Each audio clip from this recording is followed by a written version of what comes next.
Yo, bro. You. We need to stop giving our ideas and our innovations to Nike because they're watching us. You realize you was right the other week when you said somebody's watching us. I believe you now. They're definitely watching us.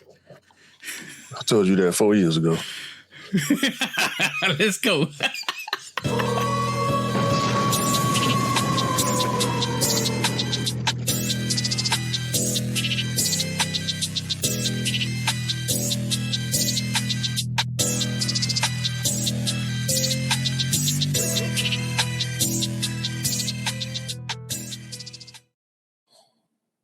Hey, welcome back to the Shoot On Podcast, episode 198 with me and the bro, 808 Kicks ATL. Please do like, follow, subscribe, comment, chat to us. Let's have a conversation. Let's break it down like we always do. And please do check us out on all the social platforms, on Instagram, on TikTok, on YouTube. We can find all of the actual audio stuff on all the audio platforms as well. What's the Patreon, bro?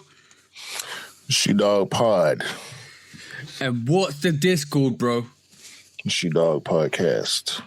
That's the one, bro. And what we here to do this week, bro? Same thing we do every week. Try to take over the world. And try to not give away ideas that we don't have patents for. And try not to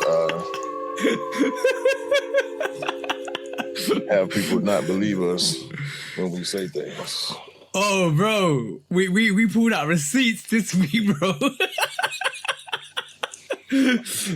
We pulled out receipts this week, bro. I could not believe how, was it October 2024 and December 2024? But we were alluding to those dates on our first topic. But how's your week been this week, bro? It's been up and down, man. I've been really tired. I feel like I'm sleep deprived for some reason. I don't know what's going on. Okay. But did get a pleasant surprise earlier this week that I had to go track down. Let me say yes. The U.S. Postal Service needs to do better. That ain't nothing new. Yeah. But it's like, well, I want to say you kind of beholden to services, especially like city and county services or like national services, but they do have competition. It's just that most of the time it's a lot cheaper to use the post office. Excuse me. Yeah. It's cheaper to use the post office versus a UPX or FedEx or, any of the other shipping services. But this is probably the fourth or fifth time I had to run down the U.S. Postal Service to get something that was supposed to come to my door. Our Royal Mail service is fine. I'm worried because they've just been taken over. And I hope I don't need to do the same thing because they were fine before. I don't want them to be different because they were like perfect. When they worked for the government, but now being privatized a bit, I am worried about the postage and stuff like that. But yeah, the same thing happened with my missus when she sent the package over to New Jersey, and yeah, you had to go and pick it up. The person that she sent it to had to go and pick it up. So like, what? Well, in this case, there's a package from you. Yep. I've gotten packages from you before. I've also received a package from a niche, but this is I want to say third time where I had to go chase down the package. It got stuck. Now, we did have the bad weather, the winter weather a couple of weeks ago, so I can understand a bit of a holdup. But this was like almost a 2-week holdup because the package came through customs from New York to Georgia. That was the 23rd of January. It got held up. You can't really call the post office, like your local post office. You got to have a number and they don't list those numbers. So you got to kind of jump through hoops just to get the number to your local post office. But the like the inquiry part of it is not good. Like I put in an inquiry, I never got any updates from that inquiry. I wanted to go to the post office where the package was supposedly stuck, but it was an hour or so away from my house. I didn't have time or patience. When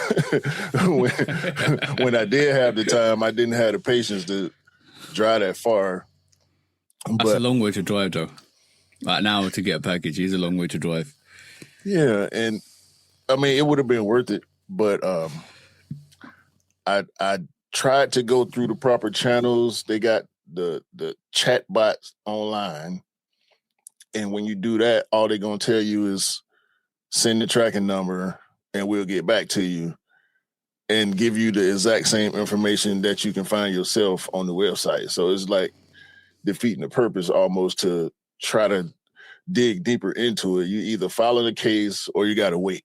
I didn't want to file a case just yet, but I did eventually have to go get the package because the day it was supposed to come to the door, the mail truck dropped off my mail and another package, but not this package. Bro, what the fuck? What Right. the F? Yeah. So I had to go to the post office the next morning and catch it before it actually got on the truck, because for some reason my mail been coming later and later. Like every year, it seems like the time frame in which my mail is delivered goes up an hour to where now I'm not getting my mail till like 8 o'clock at night. Bro, my missus noticed that. We remember back. I'm gonna sound really old. The good old days, right? When the mail used to come at 8 o'clock, 9 o'clock, or 10 o'clock, and that was it, right? We used to have punctual raw mail deliveries, packages in the morning, and then the rest of your day is perfect, right? You can just go do what you want, and you know, do your daily activities, go shopping, go whatever you need to do, especially if it's a Saturday. Bro, no. Now it's almost like 2 to 3 o'clock. And I'm like, why are you delivering mail at 2 to 3 o'clock? I don't understand. Like, where's the overnight distribution service when, you know what, if it's automated, it should be even better, because you should be able to have all that stuff, grab your bag, and then load it on in the morning, and you're delivering. Like, what happened? What actually happened? Well, I know in a past government, our postmaster was changed to somebody that the people really don't believe in like that, and ever since then it's been different. Like this dude, I can't remember his name right now, I probably wouldn't say it even if I could, but ever since he took over the postmaster position, it's been progressively worse every year. There are some things that are better about the post office, but it's mostly internal. Because, like, historically, the postal workers in the U.S. have been disgruntled based on work conditions. It was the whole rain, sleet, or snow thing where they was pretty much guaranteeing your mail to be delivered no matter the weather. The fact that the mail trucks are not refrigerated or heated. Mm-hmm. So if it's 100 degrees outside, mailman riding around all day suffering. And if it's 30 degrees outside, same thing. So we've had incidents where that's where that phrase "going postal" come from, where the one postal worker went to the office and went crazy, and a lot of people end up hurt and not with us. So, like, historically, it's been bad. And I feel for the postal workers, but I also want my shit on time. Yeah. You know what I'm saying? Sheesh. When it's good, why do they spoil it? And when it's really good, why do they spoil it? I don't understand that. Like, come on now. Like, I mean, why rock the cradle? The only thing I can really, readily attributed to is the population growth. So more peoples means more parcels, which means, more time on when you're going to get yours, because everybody got to get theirs, which I understand. And the importance of other people's stuff might be higher than mine, but that don't change the fact that I want my stuff when I'm supposed to get it, especially when they telling you it's coming this day and you see the mail truck or you go to your box and what you was expecting. And I got informed delivery. Like, I know exactly what's supposed to come to my mail every day. I get emails every morning telling me exactly what's coming, and it just don't work out like that, especially when I'm getting a package from you. Yeah, you normally tell me, like, you say you sent me a package, maybe. Bro, this might not be linked, but I'm trying to make a little bit of a link where it might not be a link. I thought in the early days when email was around that we're going to get rid of like all of these letters and bills, and because it's all going to be digital and everything might have been sent to you, and it happened for a little while. But you think it's reversed, where now people don't trust the emails because of all the scam emails and all the, open this and I'm a rich billionaire and I'm dying and I give you this money, and all like literally there's in your junk mail and in your email. There's countless amounts of like you're registered to this site, and it's going to give you information about what's happening here. The releases for this site. Maybe it's just me, but like there's I got all the retailers send me information about their drops, and then all of a sudden I've got all the information coming from people that I previously bought for, and then I got emails about discount on this, welcome back, we want you back, and I'm like, my email is like a cesspool of junk, and I'm constantly deleting emails. And I'm not even sending emails like I used to back in the day, and I think people reverted back to sending letters, if I'm honest. And do you think that might be a little bit of a trend that's happening, and this is why we're getting more mail, even like bills? Like normally you used to be electronic. Now it's like they're sending you bills again. It's like, okay. No, I can't say that. I mean, it's a case by case basis as far as I understand it. Because you can sign up for paperless with a lot of services. Yeah. But even sometimes when it's paperless, they'll send you extra stuff, or they'll like advertising through mail isn't dead.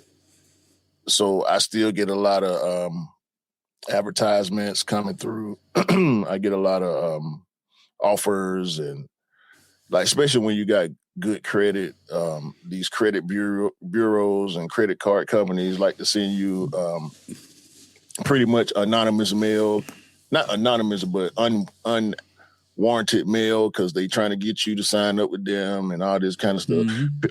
Services that you may cancel will then start sending you ads. So it depends on the situation. Like, I have multiple emails, so I do get a lot of junk mail, a lot of promo mail, but that never stopped my mailbox from filling up. Like, I think overall, people do get a little less mail than before the internet streamlined a lot of stuff, but that didn't stop these companies from wasting paper, pretty much, because that's kind of what it is, a waste of paper. I'm not asking for this stuff. 9 times out of 10, I'm going to open it and get rid of it. You know what I'm saying? Yeah, I knew in the mail, survey this, like, bro, it was like, I got a survey from this week, and it was like, we'll give you a £10 voucher if you did this survey. I threw it in the bin. Like, come on now. Like, you want my details. That's what you want. You want me to fill in this form, send you my details, so I'm on your list, and then you can call me and send me a email knowing where I live, and then you can kind of keep sending me wasteless emails and phone calls just because you want to buy something from me. Yeah. It's not happening. They waste paper, they waste email space. Like, even catalogs are still a thing. I still get like Wayfair or Home Depot, or just random places that I may or may not have an account with, because data is data rules. So once people get a hold of your data, through partnership or through just buying your data, they're gonna start lighting you up, whether it's email or physical mail. Yeah, to be honest, that's I hate that. Talking about. So let's talk about some sneakers this week. Did you see the Olympic 95s come out? Did they sit over there, or have they not come out? They yet? ain't came out here yet. They're sitting full size one, bro. Here. I told y'all that. I told y'all. Well, I didn't tell y'all they was gonna sit, but I still ain't seen them on the calendar yet for here. I've been waiting. That's one of the pairs that I'm waiting on. So that's one of the pairs that I check for pretty frequently. I checked earlier in the week, but we did the release show, and you talked about it, and I said it then. Like, it still ain't popped up, and I'm still not seeing it, even with the Olympics being in the U.S. this year. It's still not popping up. I hope it does. I hope it does pop up. But I'm just double checking this now. Also the City Pack 95s has now been loaded on our sneakers app as well, because it got loaded on the sneakers app in the US last week, was it? Early last week. Yeah, early this week. Oh, this week. Sorry, this week. So that's nice to see. So that could be a potential. But also the Denim Freeze and the LA2 Union Jordan 1 are now a L exclusive for the time being. I don't know if they're going to actually come out. Union Fragments, and they're all raffled off, and you have to come in the store to pick them up. So that's a thing. So it's an all-star weekend release. So that's definitely a thing. Well, it's the ugly one anyway. It's just the white and black one. So I'm not interested in those at all. I mean, I'm seeing. Oh, bro. Yeah. Okay. I see what you're talking about. They were supposed to send me notifications, but they didn't. I signed up for the notifications as soon as the page opened, and I ain't got no notifications from Union about the release. That's all LA resets for the time being. And yeah, bro, look. Air Max 95, Olympics all sit in the set. There's still full size one, but they are. It's interesting. I think this is basically gearing up for All-Star Weekend at the moment, but I think those releases will be more available elsewhere as well. In terms of once it's all done and dusted, I think there'll be releases outside of LA. So expect those pairs. Don't rush and don't go and buy them. There will be pairs out there. I think. Levi's in London might be having pairs as well. So Anish said he's going to go out hunting for that one because he's off. So let's see what happens with that. Yeah, I'm depending on where it come out around them. I may or may not be trying to get those because the City Pack is loaded. I'm going to try for the Soul pair, and I'm also looking forward to March the 5th. So, yeah, and those are both 95s. I took an L on the Mine 001 yesterday, the black pair, which kind of saved me some money, but I turned around and spent it on something else anyway. But, yeah, I'm much like last year, I'm being real picky and strategic about what I'm going for and how much effort I'm going to put into it. With the Levi 3 white pair being LA exclusive, I won't be able to go for those, so that's going to save me a little bit. I have a funny feeling. I have a funny feeling they might even come out elsewhere. I think it might. I'm hoping to do. But that's probably going to be the Levi's exclusive pair. I mean, I thought that it would be the blue pair that would be Levi's exclusive, but once I saw the white one, I was hoping that one would be exclusive, like online exclusive through Levi's, like the blue 95 was. but it's looking like that's going to be just All-Star game action. So I'm trying to hold out. Go ahead. I'm asking if it came out, would that be the first Jordan you would come back on? Yes, I have not bought any Jordans since the Black Metallic 5 last year. Hey, that's a dope stat, man. I mean, it would be strictly because of the Levi's affiliation. I skipped a whole lot of sneakers that people would probably be looking at me crazy for. And people have, like, when I go to work, they know, I'm a sneakerhead. And, bruh. So I had to tell some people, because people will be on me, like, bro, you getting these, you're getting those. Bro, I'm not. I just started telling people I'm not buying Jordans no more.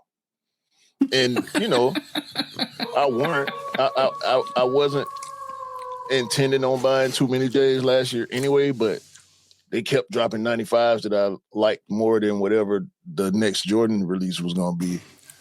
So you have to make choices. You have to make choices. I understand that one. Yeah, I stuck to it. I went with my feeling on a lot of stuff. I'm loving 95s. I was liking most of the 95s that was coming out. And so I just kept going in. Got some unexpected W's, but do you remember, what story did I tell about this dude? Oh, remember I told you about the dude who had the fire red 4s with a red air bubble? Yeah. I remember that.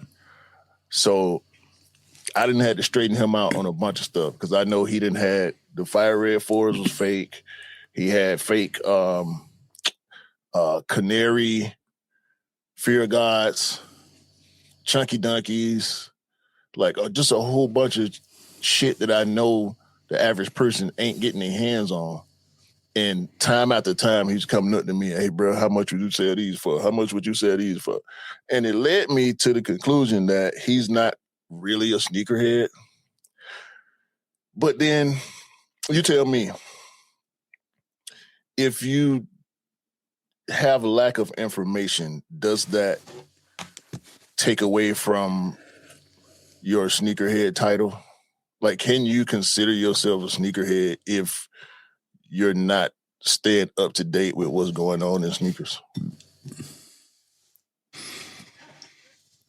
Yeah, you can still.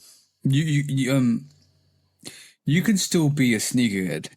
I'll give you an example. Cam's still a sneakerhead. He doesn't keep up to date, but he goes for the old stuff because he's still a historian. So in that context, he's still a sneakerhead.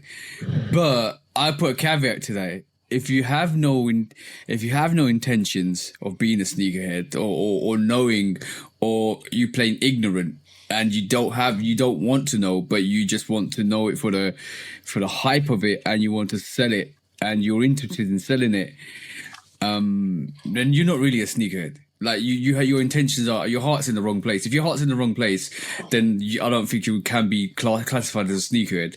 I think.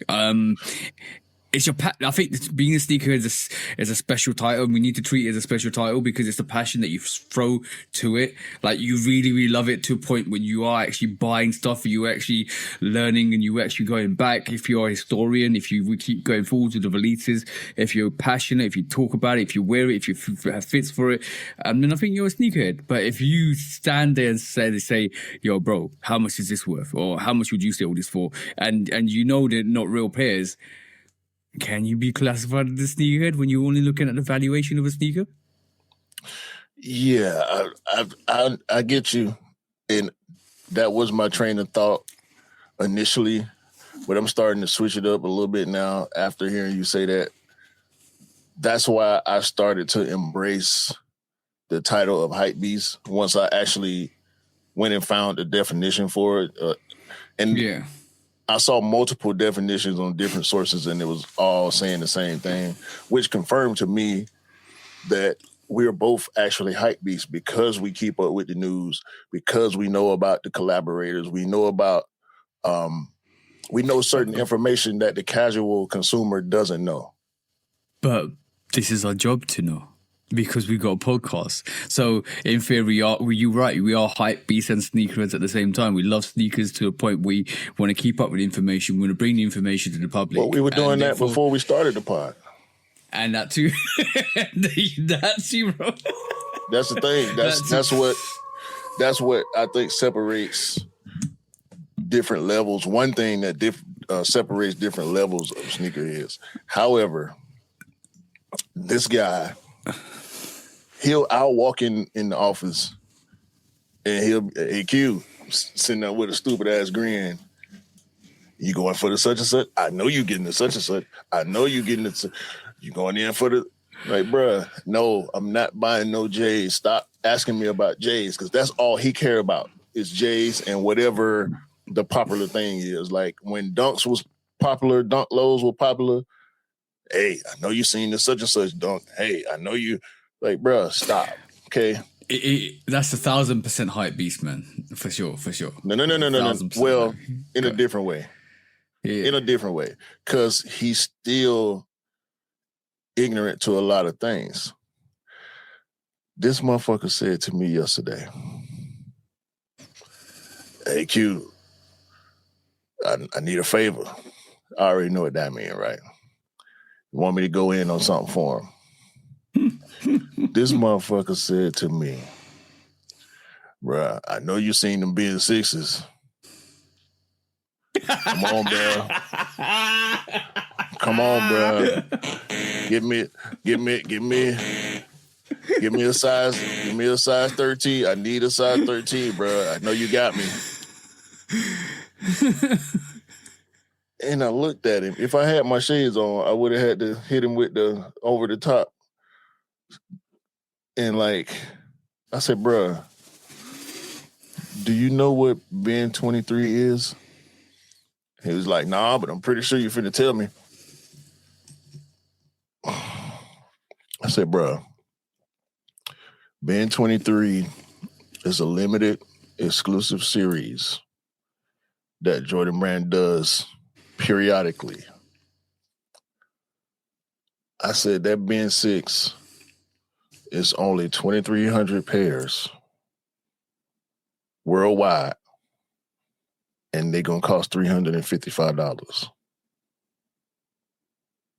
Come on, man. I mean, you you're a miracle worker, bro. I know you. Fool. If I was able to get my hands on a Ben 6, first of all, it's not going to be in your size. It's going to be in my size.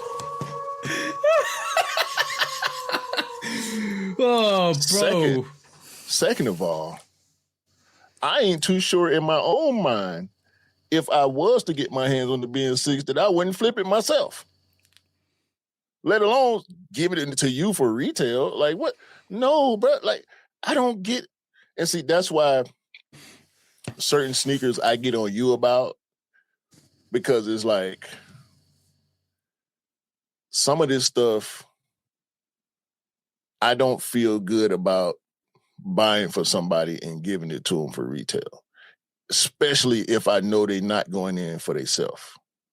Now, I'm not saying that I think he wants it to flip it. I actually think he wants it to wear it. But, and that's a big but, there is nobody on the planet Earth not named Lovekickscustom or the Dancer Lady that I would give a Ben 23 for retail. I'm sorry, bro. I'm sorry. I don't care what Ben it is. I'm keeping it or I'm jacking the price up and I'm selling that shit for profit. I repeat, am not going to give anybody a Ben 23 sneaker for retail. I'm sorry, bro. Call me what you want to call. Call me a hypocrite. That's the first thing. No. I'm not calling you a hypocrite. Ben 23s are special, but you through that process we got a new siren, and I might need to make this into a actual clip. This That now is a warning, hype beast warning. You know, you have the police sirens. That's the hype beast warning siren. Now I'm gonna convert that and make that into a siren, bro. No, don't do it. All right. But yeah, man, that was really lame. I'm like, dude. Very lame. I just told you, 2,300 pairs globally. And you were like, you're a miracle worker, cute. And I, what? No, not for you. If not for you, I'm a miracle worker for me. Oh, come on, man. What you take me for?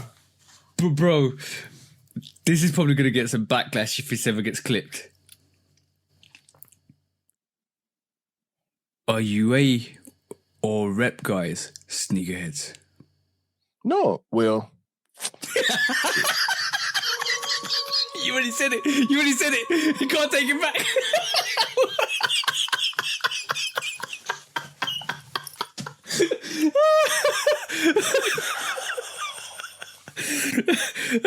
All right, you say. You can't say they aren't. You just have to put a caveat on it. Like you got an asterisk on your collection. Wide berth caveat on that, bro. You have an asterisk on your collection. It's in parentheses. It's underlined. It's highlighted. Like you got a whole bunch of other shit on your collection. Strike through. I mean, let's. Okay. I wouldn't personally want to acknowledge the status of somebody who got a collection of reps as a sneakerhead. Yeah. But if you love sneakers, you love sneakers. Yeah. Whether, because it's a weighted topic, man. Like being a sneakerhead can mean so many different things. You're right. And the caveat I'm gonna put on that is if you have passion for the sneakers and you can afford to get you can't afford to get them, and then you buy a rep because you have passion for them, respect for you guys. I can't like that, but respect because you have the passion and you want them. But I'd advise you to save money to get 1 or 2 authentic pairs rather than a whole collection of fakes. But if you can afford to, and you choose not to because you deem everybody else is stupid too, then that's a whole different level that we don't allude to at all.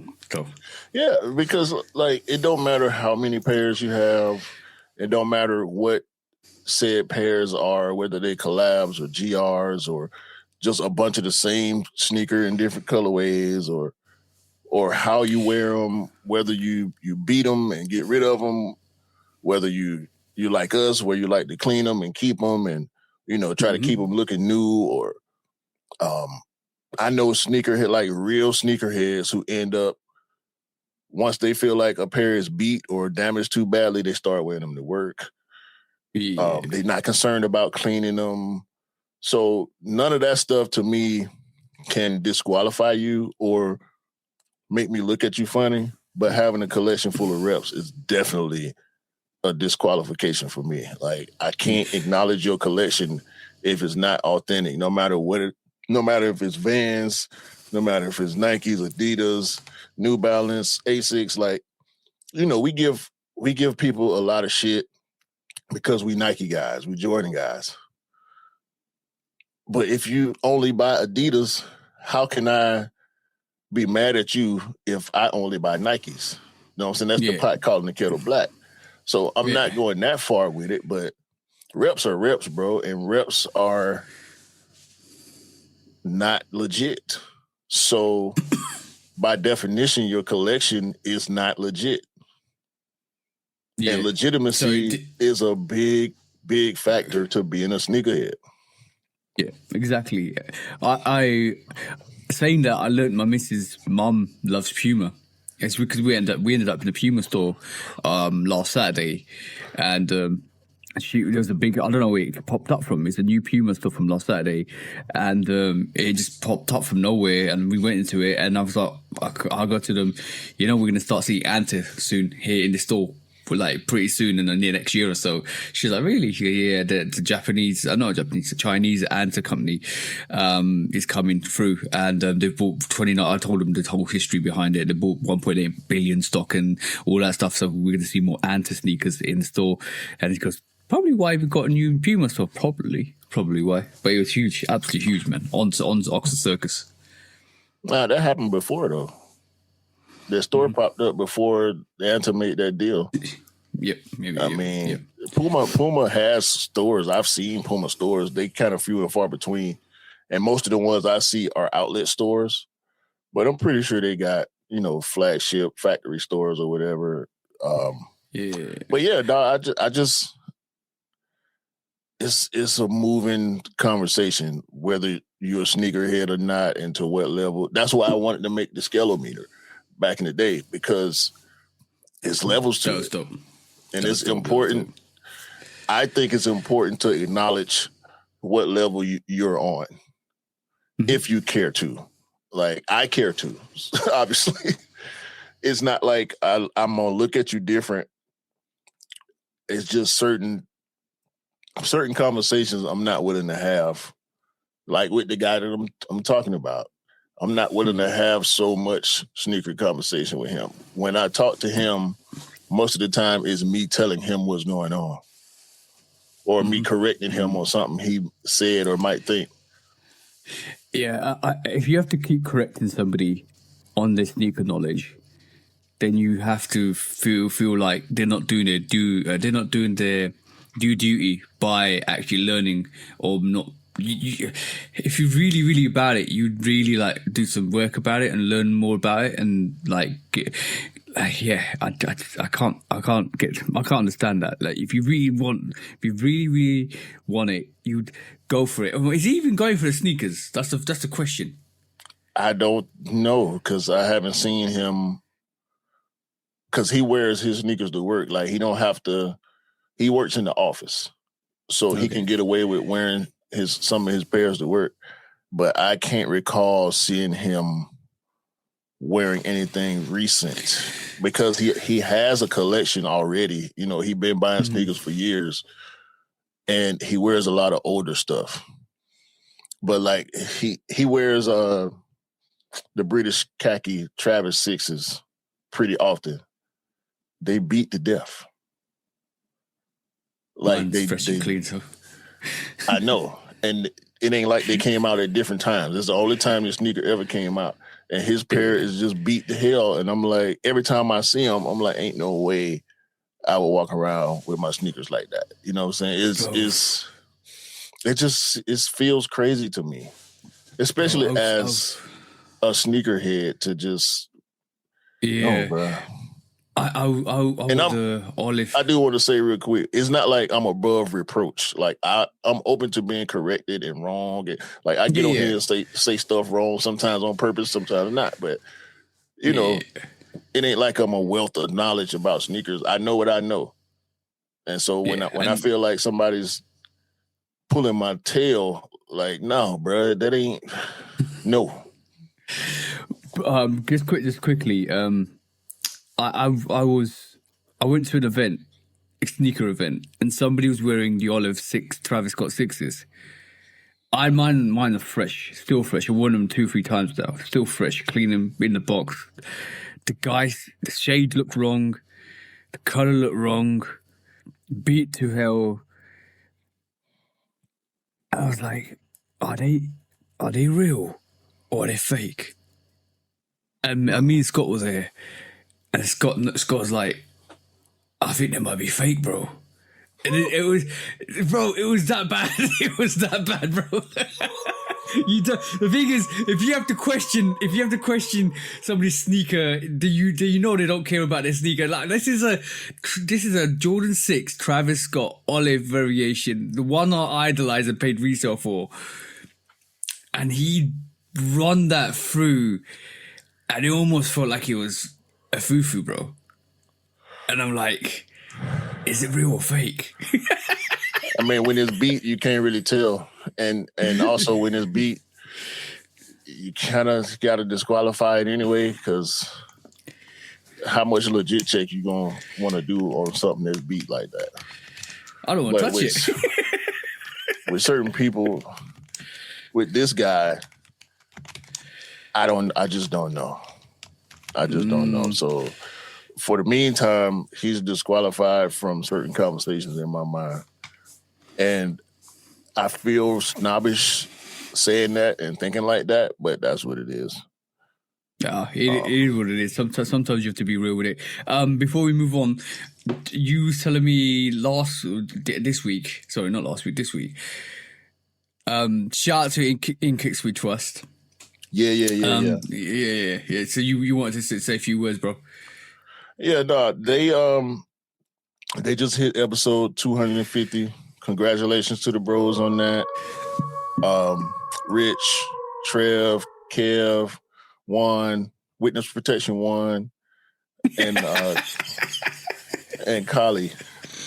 Yeah, shout out to Khaby especially Khaby. Yeah, I think we've both had the most conversations outside of pod with Khaby. Khaby was the last member of that pod to come on our pod. He needs to come back on. We had a great conversation. We've got some conversations to finish with Khaby. Yeah, we got a lot of information from Khaby. We appreciate that. And also, Khaby gave us a shout out at the end of their episode. Hey. And it was because they always send tags. They always tag, when they mention other content creators or whatever on their episodes. So when I get those tags, I know, and I listen from time to time. I don't listen to every single episode, but they do good work over there.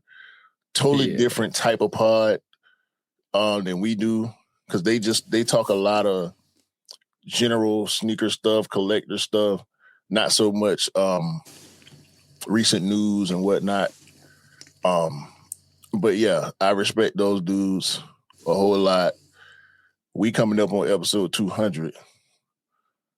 So we're catching you. We're catching them, bro. I mean, truth be told, we've done way more than 200 episodes, especially with us doing post-pod now.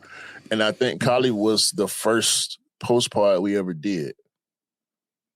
The episode that he came on, he came in the post-pod with us for not the full hour or so, but I just wanted to shout Khaby out. And also, shout to Hollywood Life on YouTube. Life, yeah. We're breaking it. Sorry, we're just breaking it down with all the what do you call it, herbal medicine as well, especially the Chinese herbal medicine, because my missus is into her herbal Chinese medicine, and she was making stuff, and yeah, me and him, Collie, was breaking it down. So shout out to Collie. He's very insightful as well, very knowledgeable guy. They have the utmost respect for him, and in Kicks We Trust crew, dope people. Yeah, Collie is a Chinese citizen. But he was born in Canada, so he worldwide Khaby. You know what I'm saying? Khaby. Yeah, exactly. So shout out to Khaby. Exactly. Appreciate the shout out once again. Appreciate you for keeping up with us, supporting us, and the conversations will continue with Khaby. Also, Mr. V. It's always good to have a Mr. V sighting. Mr. V also former guest of the pod, and he'll just pop up out of nowhere in my DMs and be like, "Hey, did you guys talk about this yet?" So shout out to Mr. V for supporting and still being a part of the pod by offering different topics at different times. And it's always something that's important. I think he knew one way or another we were going to end up talking about it, but it is indeed the first quick strike. So when he sent it to me, I'm like, yeah, bro, we record tomorrow. So yeah. Yeah, we get a lot of love and support. And I want to just say a special shout out to Rick Dub. Rick Dub also. Yeah. Yeah, shout out to bro Rick. Me and him chatting. Me and him chatting. I'm happy. We're chatting. It's just hopefully we will have Rick back on the show again, and he will break it down with him. See how his Area 50 Nike's going. All of that stuff, bro. I'm gonna be honest, right? Before this pod, we'll go into the quick strikes next, but before this pod, I dropped on the next subject. I was up until 5 o'clock in the morning, looking and finding receipts, and I found the receipts, and I dropped what I dropped today on Instagram or on Friday. Go and check it out. It's on my reels. Go and check it out. We talk the truth, the whole truth, and nothing but the truth, and we manifest and we predict and we strategize, and all of that stuff is coming to fruition as we're speaking right this moment in time. And that's crazy. That's absolutely crazy. Shout. And I was going through, this is what if I lose my chain of thought. I was going through the episodes, bro, and I was laughing at the episode names. I was like, we are some crazy MFs, bro. Like this name. I was like, it's crazy. What are we doing? It goes right itself, man.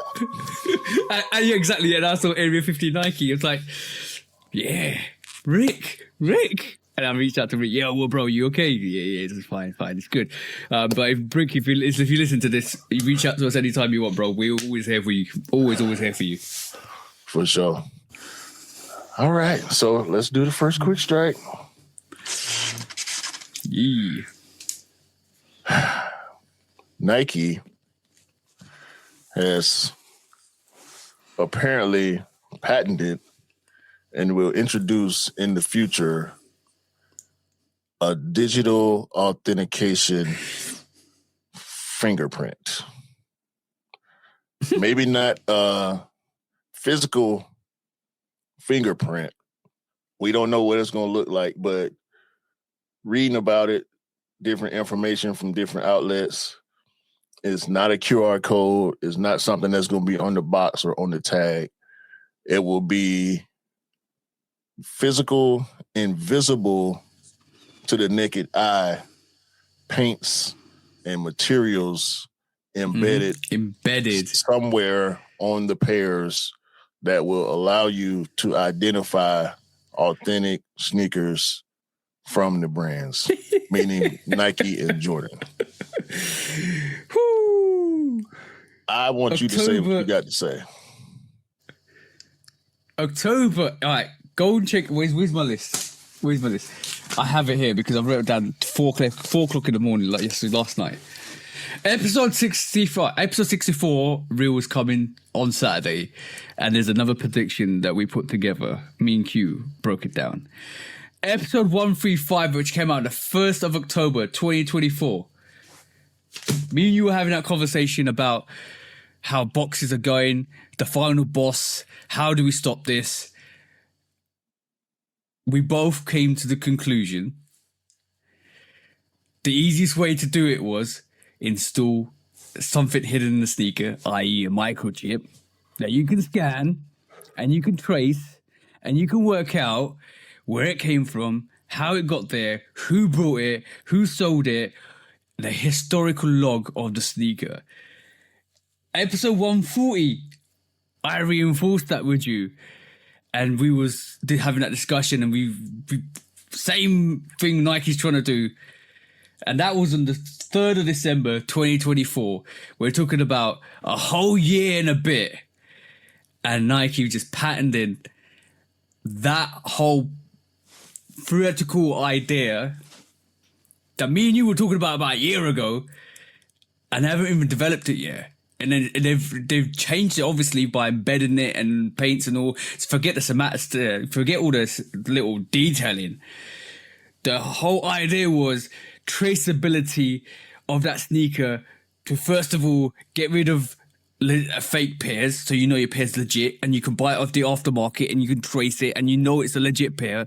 If it gets stolen, you can trace it. It's all about the history log of that sneaker, bro.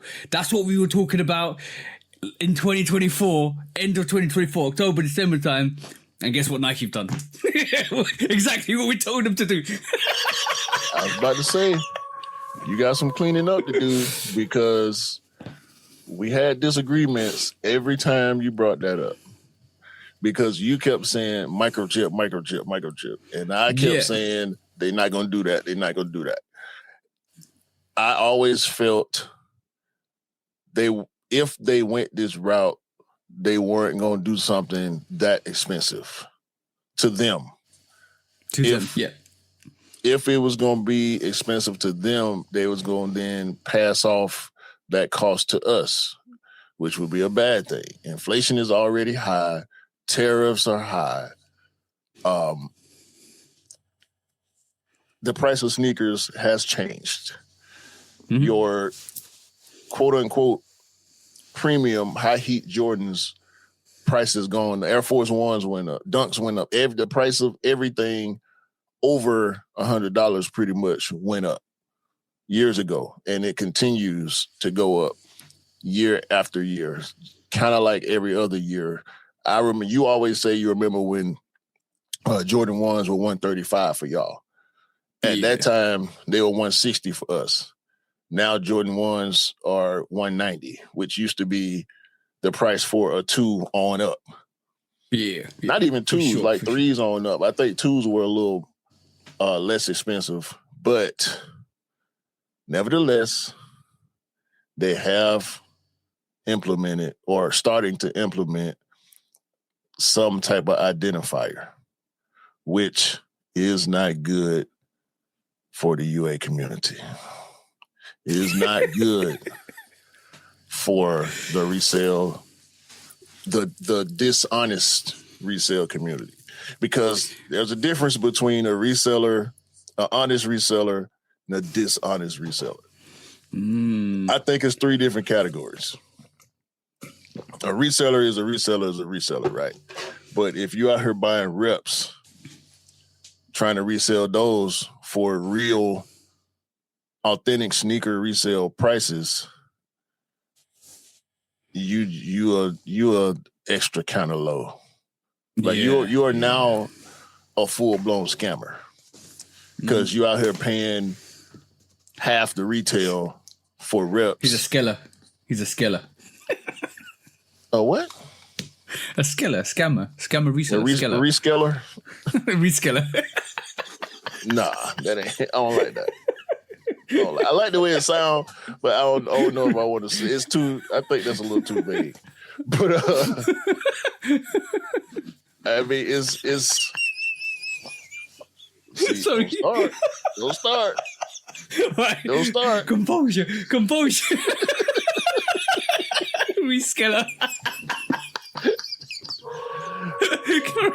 You with these words, man. But nah, this is. I think this is a good thing as long as it don't affect the pricing for us. Yeah. But I think it will. I think this will be just another reason for Nike and Jordan to raise prices again because it's more work. Yeah, more in the manufacturing process. Yeah, it will be. Yeah, but I don't think it's fair though. Like, yeah, special materials, special paints, having to use invisible inks and all this type of stuff. But do you think the UA people are going to be the leak?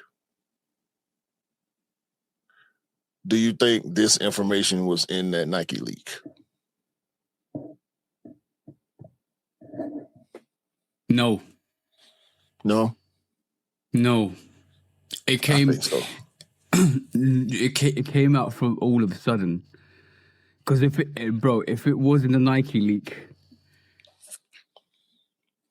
you know what? If it, I'll bear with me. I think I can see your side. And I can see why they've just said it quickly now because it was leaked already. But I can see the other side. Like, from packages going missing, and we talked about this in 2024, packages keep going missing. From then, we've seen robbery after robbery after robbery with the LA stuff happening and the trains robbed and stuff like that. So Nike's like, we can't just sit here and keep having our product stolen because it's very expensive for us. Because first of all, we've got insurance. Our insurance keeps going up because our product keeps going missing. So we can't have that keep happening. So we need to. And then obviously Project Blitz happened. They raided the store, and now the Project Blitz is trying to sue Nike and the LAPD. We've seen that happen as well. Nike's probably like, how do we and this is the same predicament we were talking about a year ago, and this is why when I say we're ahead of the curve all the time, because we think about stuff that normal people don't think about, and then we're like, oh yeah, like what if they do this and this and this? Nike's thinking about it now, which we thought about a year or so ago. How do we stop our product getting stolen? What do we do if a cat or a dog or an animal gets stolen? Put a tracker on it. Then we put a tracker on our sneakers, and that's by paint and stuff like that. Let's do that. The fact that they patented it now. And this week, after the leaks, I don't think it was on there, because everything that's on there, on the leaks, was products and information that's already been in development for 1 or 2 years. This is just coming to development now. So they've probably, for my thinking, is if they put a patent in now, that patent didn't exist last week or the week before. And that's when did Nike and Under Armour get hacked? A couple of weeks back. I don't think it was there, bro. If I'm honest. I'm trying to find a date on this patent. Shout out to Sneaker Legal. Yeah, the patent date is December 16th, 2025. Okay. So it was a little bit before the leak. But Nike information leaks a lot. Whether it's somebody from the inside or somebody close to someone on the inside, it is what it is.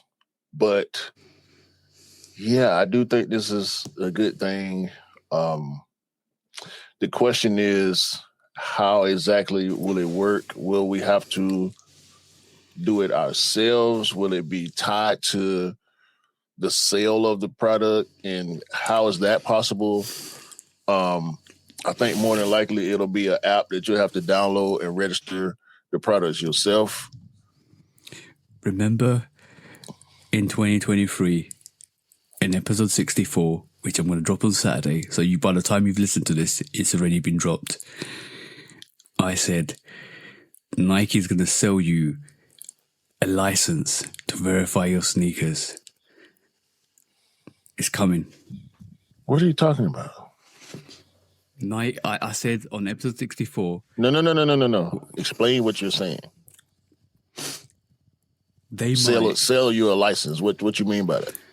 Do you might need to be trained by Nike to actually identify their sneakers, so they actually give licenses out to specific people? What are you talking about? No, bro. If that happens, that's not the same thing.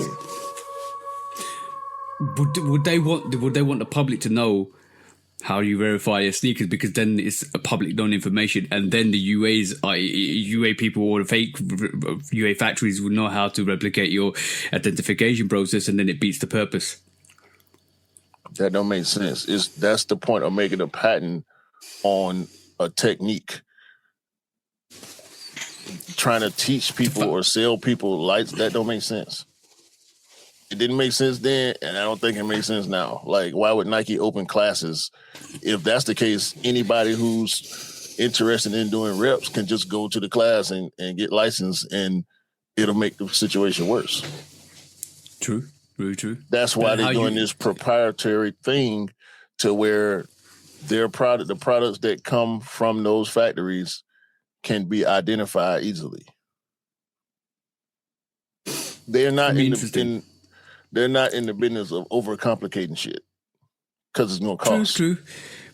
But if you knew who's coming to your courses, you know who's got the licenses, you can track down who were the people responsible, and therefore track down possibly the factories. I don't know, but God, that don't make sense, bro. They're not finna chase people around or follow people around just because they've been to some class where they teaching people how to authenticate. That don't make sense. True. But Nike are closing down eBay accounts that are selling their sneakers as well recently. That's been happening. which is they're on this eBay program, which allows them to shut down any sales, which is interesting that they've gone that far. How would they implement it? That's going to be a question and a half. Is it going to be a scan? Is it going to be scanned from your sneakers app to log your history? Is it going to be a digital ID that's once it's on the sneaker, it's going to be unique to that sneaker? Then you know that if you sell that sneaker, to somebody, that's their digital history. If that person sells that sneaker, that's why it's got to be an app. Yeah, because that's the only way you can track a transaction. Because if I have the sneaker and you give it to somebody else, I identify it as authentic through my account. If I'm selling it to somebody, it would behoove them to also have the app in their account to where they can verify that what I'm selling them is authentic. And that will show a transaction history. Pretty much what we call in this country car log or vlog, which is basically a transfer of property to one person to another. That's what they're doing, pretty much. Mm-hmm. It's like with watches. These high-end watch brands, let's just say Rolex, you can buy certified pre-owned. Like at a car dealership, certified pre-owned. They go through the car, they check everything, make sure everything is up to spec through factory regulations. And they like, okay, this is everything here is legit, everything here is factory. We gonna resell it as authentic. You know what I'm saying? Mm-hmm. Like you can buy a Rolex from Rolex, sell it to an authorized Rolex dealer, and they will certify it as authentic. Like that's a lot of people who buy jewelry go and get their stuff tested 2 and 3 times to make sure it is what the seller says it is, because it's illegal to sell counterfeits. And this is only going to be done to premium pairs. You're not going to get this for general releases. You're going to get this for the special limited edition rare pairs, the pairs that we all like hype beasts all want to go for, like us, the limited like collaborations and stuff like that. It's not going to be wrong. Yeah, like Travis, Tiana, Frags, all of that. Yeah. That I think because there's a premium to it, and because it's a premium sneaker, it comes with a premium price, which comes with like okay, cool. We need to make sure we can identify where the sneaker's gone, where it's headed, and all that stuff. So we need to keep a log of it, so it's not easily replicated. Anything that's going to be replicated by the UA factories, they are going to produce a digital ID for. I could see it happening with GRs though. Really? Yeah, look at Black Metallic 5, Playoff 8s, or, stuff that's technically GR that's going to sell out still. You know what I'm saying? Like, technically, that's the caveat. The Galaxy Foam is a GR. It's not a collab. It's not a limited release by a certain level of product stock numbers. You know what I'm saying? Like if it's more than a certain amount of pairs, you can call it a GR. I can see them doing that with the annual 11 releases. You know what I'm saying? So I don't think it's not going to be like tier 2 or tier 3 stuff that you can go get from the bargain stores or something that's $50 retail. Nah, if it's over a certain price point, I can see it happening with those pairs. I can also see it happening with some like Jordan 11 release where the Space Jams come out and it's a digital ID to them, because it's going to be even to make 1 million pairs of them, people want them. And I think you're right. And if anything that sells out and anything that's replicated by UA factories, they're going to put a digital ID next to it. And it's going to be because only certain stuff is going to get ripped. Like these rep, going back to what Khaby said on the episode he was on with us, I asked him, do you see UA Air Max 95s? And he said yes. I assumed that 95s weren't being ripped like that. But when you look at a Neon, when you look at a Levi's, when you look at the orange gradient, a lot of the gradients, the pink gradient, the just certain pairs, they sell out. So you kind of gotta think about it in that way. Like, not everything that we consider worthy is what other people looking at the same way. Like, you can still get taxis, right? You can still go find taxis for retail. But I'm pretty sure Nike assumed the taxi was going to do what the Black Metallic 5 did. It didn't.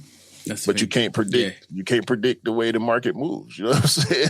Hype moves in mysterious ways, like we always say. And you know what? Also, let me add another thing to that. This could be the end of backdooring. This could be this literally. If Nike want to stop backdooring, this is it, because you have to register that, log that, and log the sale when it happened. And early releases that the retailers do, they already warned you this year. If it comes out, it's not valid. Before the release date, it's not valid. So a lot of stores have really stopped doing that, and this is another measure to stop them. So if Nike doesn't even need to turn up to your store anymore, they'll just see, click the app. Oh, does it mean as that sale come? And if you haven't done that for once and registered it, every backdoor pair is no longer authorized because it's not been registered as a sale, and it's not been logged into the system, and you can't verify it. And if you can't verify it, therefore it means it's not a legit sneaker because it's never sold by Nike or a retailer. And then if you try to sell it on the aftermarket, and you try to use the digital ID as an app, if that's the system they want, if you try to use the digital ID as an app and you don't register, it's a fake. It's gonna be a lot, bro. I can see already people finding a way around it, because it's a lot to track. Like, how can you use it to track a sale? That's what a receipt is. Are they gonna require you to have a receipt to be able to authenticate it? How is that gonna work with all these different retailers? It's gonna be a lot, and people already trying to figure out how to get around it. Trust me. Yeah. Obviously, there's a will, there's a way, but it's going to be interesting how they implement this and when it's going to be implemented, how they implement it, what the system is. Are you going to get receipts? Is a receipt your digital ID? Who knows? So yeah. That's a interesting one. Right. Shout out to Mr. V. Shout out to Mr. V. Yeah. Next quick strike. Hey, so another thing we talked about a couple of weeks back, it was Mr. Bad Bunny. Say it, bro. I like the way you say it. Bad Bunny. Bad Bunny. Yeah, it's Mr. Bad Bunny.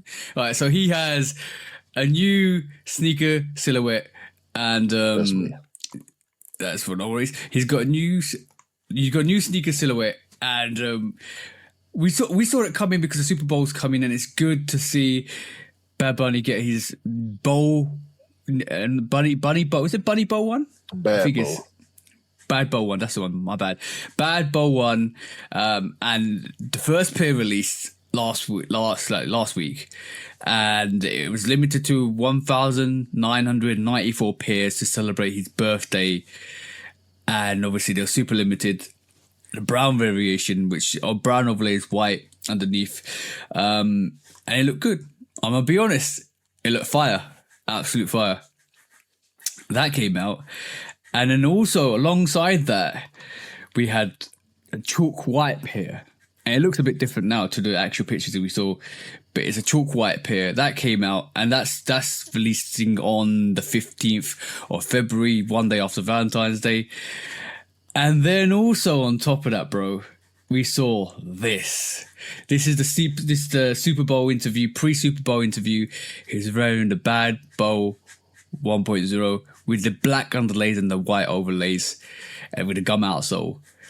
So I presume we will get a Bad Bunny sneaker release in the Super Bowl, around the Super Bowl, or in the halftime show. One of the two is happening, and now we see 3 pairs.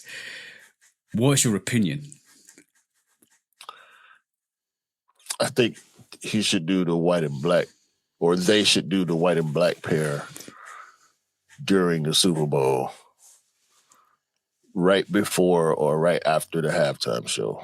I'm thinking That looks right after, do an online release. either that shop drop or online release or a raffle. One of the things they need to do. Yeah, there's going to be a lot of eyes on that performance. There's going to be a lot of eyes on the Super Bowl in general, but I think a lot of people are going to be tuning in just to see the Bad Bunny show. Similar to what happened with Kendrick and what happened with Beyonce and so on and so forth. Some people have the game on just waiting on the halftime show to hit. Mm-hmm. This black and white pair, or white and black pair, was the first pair that we saw when we started getting the rumors that he was going to have a signature sneaker. This is my favorite colorway that I've seen so far. I think it should be this one for the Super Bowl, especially since he wore it during the interview. Yeah. Coming straight off the Grammys. Yes. Round of applause. Powerful speech he did at the Grammys. Half of it I couldn't understand because he started speaking Spanish. But yeah, I think it should be this one for the Super Bowl. You know what Bad Bunny said about Spanish, the Spanish song? It says, you don't need to learn Spanish, just learn to dance. And I like that. Yeah. And I like that. The rhythm, let the rhythm take you. I agree. But people, what's that song? Damn it, I can't remember the name of the song now. It's a real super popular Spanish song, and people don't know what they're listening to. But I know some people who know the words to the song that don't speak a lick of Spanish just because the song is that popular. And it's like that with a lot of his music. Like, people who I know love Bad Bunny don't speak Spanish, but they still listen to his music on a regular basis. So it really don't matter. As long as you rock with the person and the music, or just the person or just the music, the vibe got to be the most important thing. And like Pimp C said, it really don't matter what you're talking about as long as it's jamming. Yeah, exactly that. Bad Bunny in Happy Gilmore 2 is funny. He's a funny guy in that. Go and look. If you don't want to watch Happy Gilmore 2, go and watch the outtake. No, not outtake. Go and watch the clips from Bad Bunny in Happy Gilmore 2. And there's some on TikTok or on Instagram. Go, if you catch it. It's funny. It's so funny. Or just go watch the movie. Like, and now go and watch the movie. It's a good movie. I rock with Adam Sandler. So yeah. I haven't seen the movie yet. Funny. I hadn't really been watching too many movies like that in recent years. I kind of fell off. I used to watch a lot of movies, but I've been watching more TV shows than anything. That's a side note. But I like Bad Bunny as a person. I'm not particularly a fan of his music, but every time I hear something, I end up liking it. For the longest, bro, I didn't realize. I can't remember the name of this song either. The one with the beat. That's fine. Where he's fine. Where he's humming at the beginning. Yeah. I didn't know that was Bad Bunny. Yo, but Bad Bunny's every single reel for like a month or two was using that same beat, and I'm like, what is this? And I'm thinking, it's just a funny beat somebody made and put online. No, it's Bad Bunny. That's why everybody using it, because it's Bad Bunny. Yeah. He was in Narcos Mexico as well. That was quite good to see him in that as well. He's a all around entertainer, music star. movie star. He's going to be a movie star. Watch that space. He's in a couple of things. Guys, go watch Happy Gilmore. Happy Gilmore. The first movie was great. The second one lives up to expectation as well. That's a great movie. Go watch Narcos Mexico if you want to see Bad Bunny as well. He's great. He's going to do great things at Super Bowl as well. So shout out to him. Yeah, when I actually did listen to that song, I was like, wait a minute, that's not a sound in the beat. That's him. I'm like, this dude here is a fool. So yeah, man. Shout out to Bad Bunny, not so much Adidas. Yeah. What? Nah, you couldn't help it. You couldn't help it.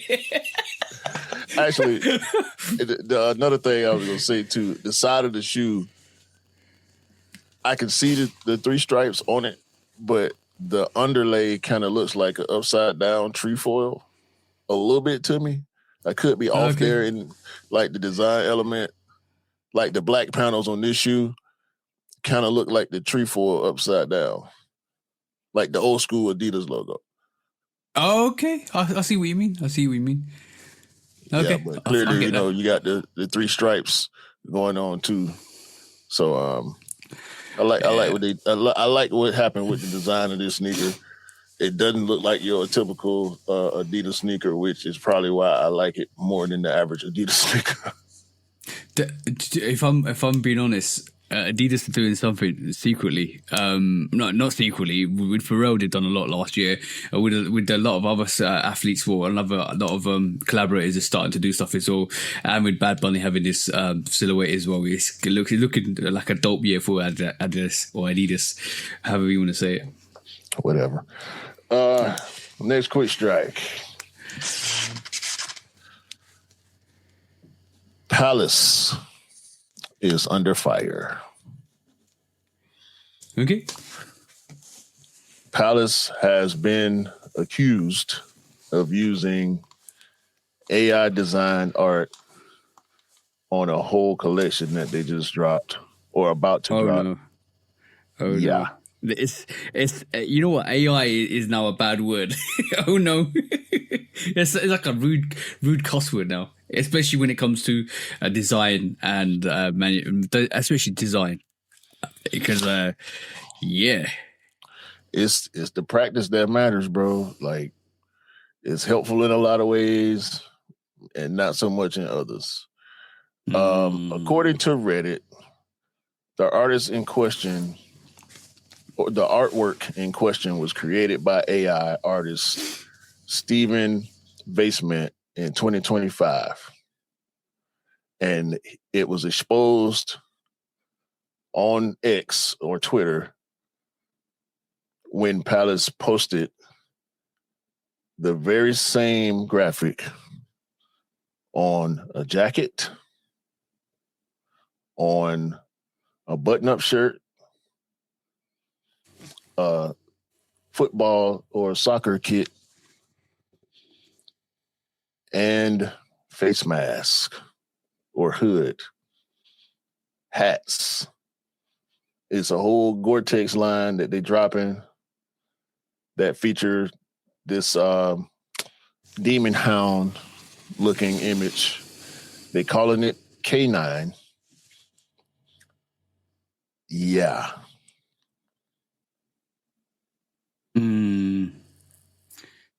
All right, take the AI element out. Is it fire though? I don't particularly care for it, to be honest with you. It's not something that I would want to buy.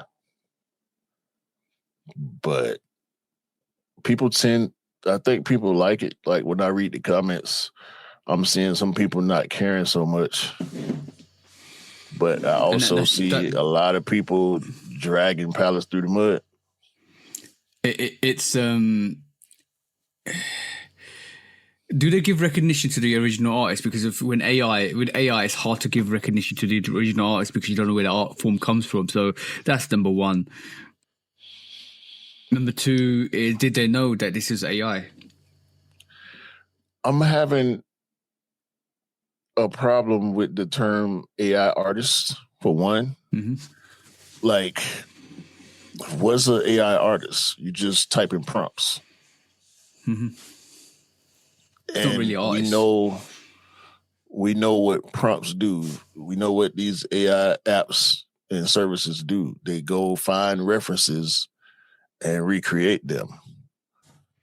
So if you want to call yourself an artist, I don't think putting AI in front of it should count. You should be maybe an engineer.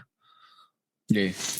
Versus an artist. Like you should be a programmer versus an artist.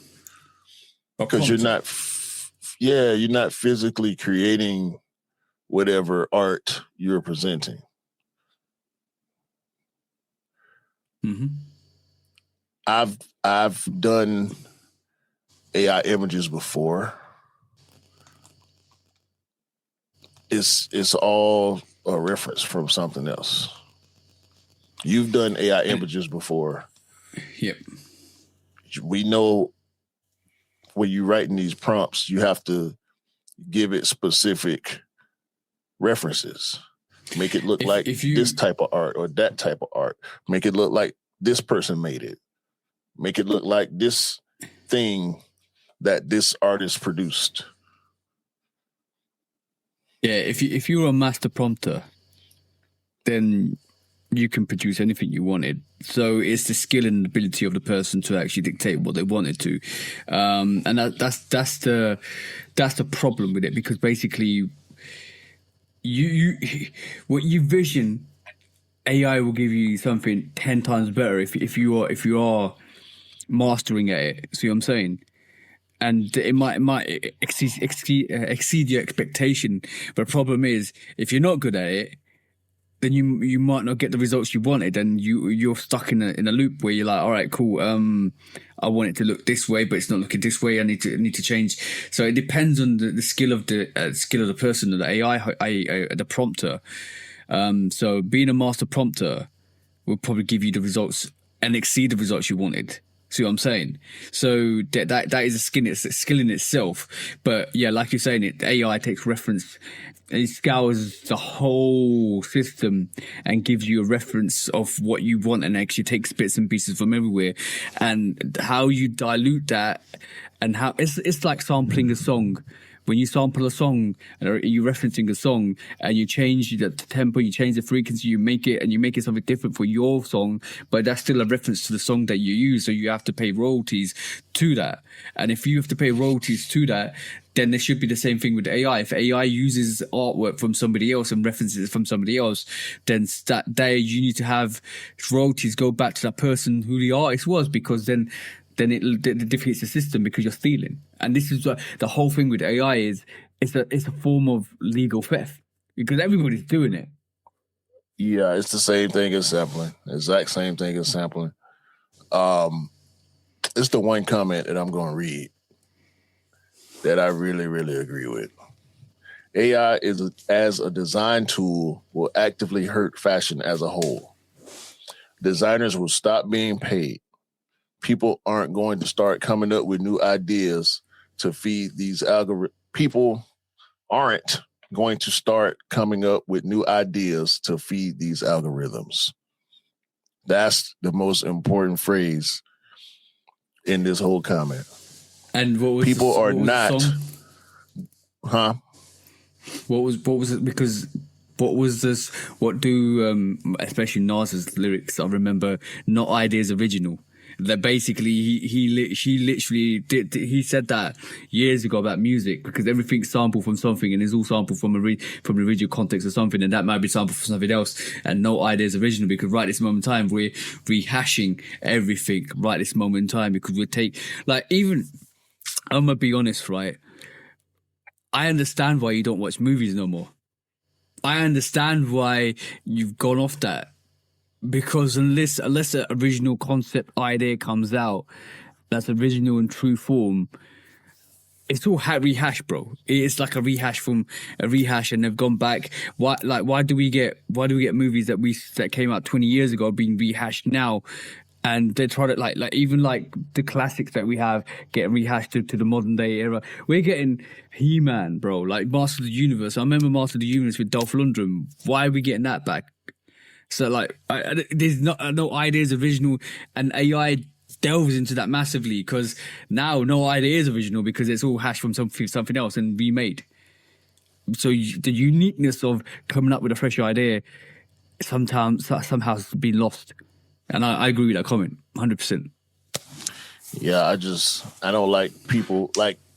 Seems like people who are fans of Palace are trying to excuse it, saying, "Well, everybody else doing it." No, everybody else ain't doing it. Some Bro, of these brands and these artists are going to maintain integrity, and people trying to compare it to Photoshop. No, it's not Photoshop. No, it's not Photoshop. Photoshop, at least your Photoshop, you have to have the skills to actually do Photoshopping and actually do something with it, and you have to have the skill set to learn Photoshop to and do the it. creativity. And then yes, exactly. That's the whole thing. It's I'm going to compare it. This is probably a really bad comparison. It's like having. No, you got A-list stars, movie stars, and you get B-list movie stars, and you get B movies. This is almost sort of the same context of having like a Z movie where you don't need to do anything, and it's just like it's like a reality star. They have no value except for the fact they just cause drama. This is what it is. AI. Some of these prompters have no creativity but to put a prompt in and to create something from somebody else just to, elevate their content. It's taking the skill out of things. It's like with music. That. I can't remember who said it exactly, but one of these artists was on the red carpet for the Grammys, and he was speaking on how at some point they're going to add an AI category to the Grammys. Why? Who's going to stand there? There is no artist. So who's going to stand there? The person who wrote the prompts? Timbaland. So we're going to... Right. Next quiz, strike. That was great. That was perfect, bro. You did that. You did that. I'm not wrong, though. I'm not wrong. Adverts. So let's get into some adverts, right? We saw Ant-Man come out with his new advert, better. What was it? Believe That. Sorry, not better than. Believe That. And he was taking shots again, bro, this week. That's what he do. He took shots at Jokic, Wemby. He took shots at who's SGA? I'm not familiar with the NBA. Shea Gilgeous-Alexander, the reigning MVP and NBA champion leader of the Oklahoma City Thunder. That's the one. Giannis, amongst others as well. Bro, he was taking shots, and also I said on my sneaker review on my 6-second sneaker news, and I said, you talk about being the top dog. You better show it on court because we're all watching. You better believe that. And that's the way I left it because how has he been doing on the court, bro? Let's be honest. He's been killing. Okay, he's been killing. But, I mean, good. Yesterday, as of the day of recording, yesterday was the NBA trade deadline. His team looks a little different. They made some moves, some unexpected moves. But they're having a good season. He's having a good season. But he gonna have to show improvement in the playoffs. None of the people who, well, with the exception of Joker and Giannis, have championships. The people who he's taking shots at. I'm surprised he didn't take any shots at LeBron. I think he respects the throne. The fact that LeBron is still able to do what he is doing at 41 years old. So he left LeBron alone. The shots at Jokic were accurate in a lot of people's minds. The shots at Luka were accurate in a lot of people's minds. The shots at Giannis and the shots at Wemby were all valid. So Luka and Wemby don't have rings. Jokic got a ring. Giannis got a ring. So he gonna have to get him a ring. I would love to see him do that against my better judgment, because I am a Hawks diehard fan, but he is from Atlanta. Y'all done heard me go back and forth on Ant with his his personal mishaps, which I don't agree with. But, I had a chance to see him play, and we won the game, so that was great. He had a really, really good game, and the Hawks won. So, that was good for me. I'm going to always rep for Ant, but he ain't on my team. So, whatever. Yeah, he gonna have to put up or shut up. And right now, he's just doing a lot of talking. That's what he do, though. He from Atlanta. That's what we do.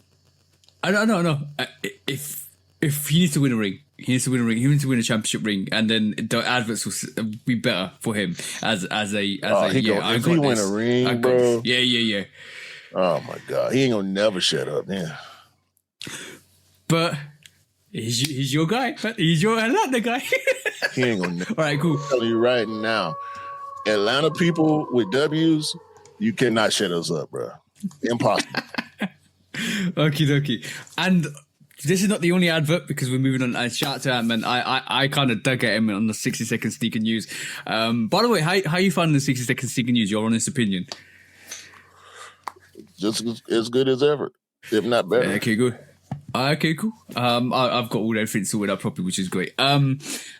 Second of all, right? Second advert. Yo, Chris Gibbs, Surgical Gibbs coming through. Did you see it, bro? Yeah. Did you see it? Shall we play it? If you want to. And now sever the osteo upper, making sure to avoid the central lumbar. Suction, please.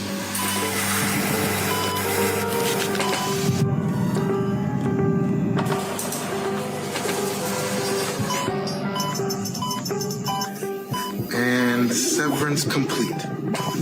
And now to suture the two parts, merging the new pulmonary system 0.5 millimeter below the collar cortex. Palmer. Nurse, hold her still. Beginning the Urahara stitch now.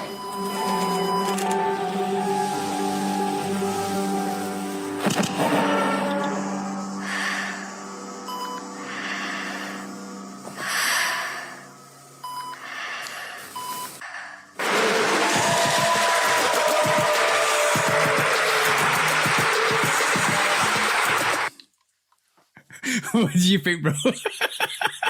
It's fire. Fire. You know what? Chris Surgical Frankenstein Gibbs. That's his new name, bro. That's Frankenstein Stitch, bro. Hey, man. That was class. I saw that. I was class, bro. Absolute class. They're back. Like, with the adverts, the marketing. Yo, bro, people are hyped for that sneaker now. So, what you expect? This is a union fragment. Yeah, I stopped. Kind of goes without saying. Very dope. Okay, and last but not least, the last advert, right? If you didn't know, Nike's bringing back the Nike Air Genie. So it was only right for us to show this advert too, bro. Here was the lattice left.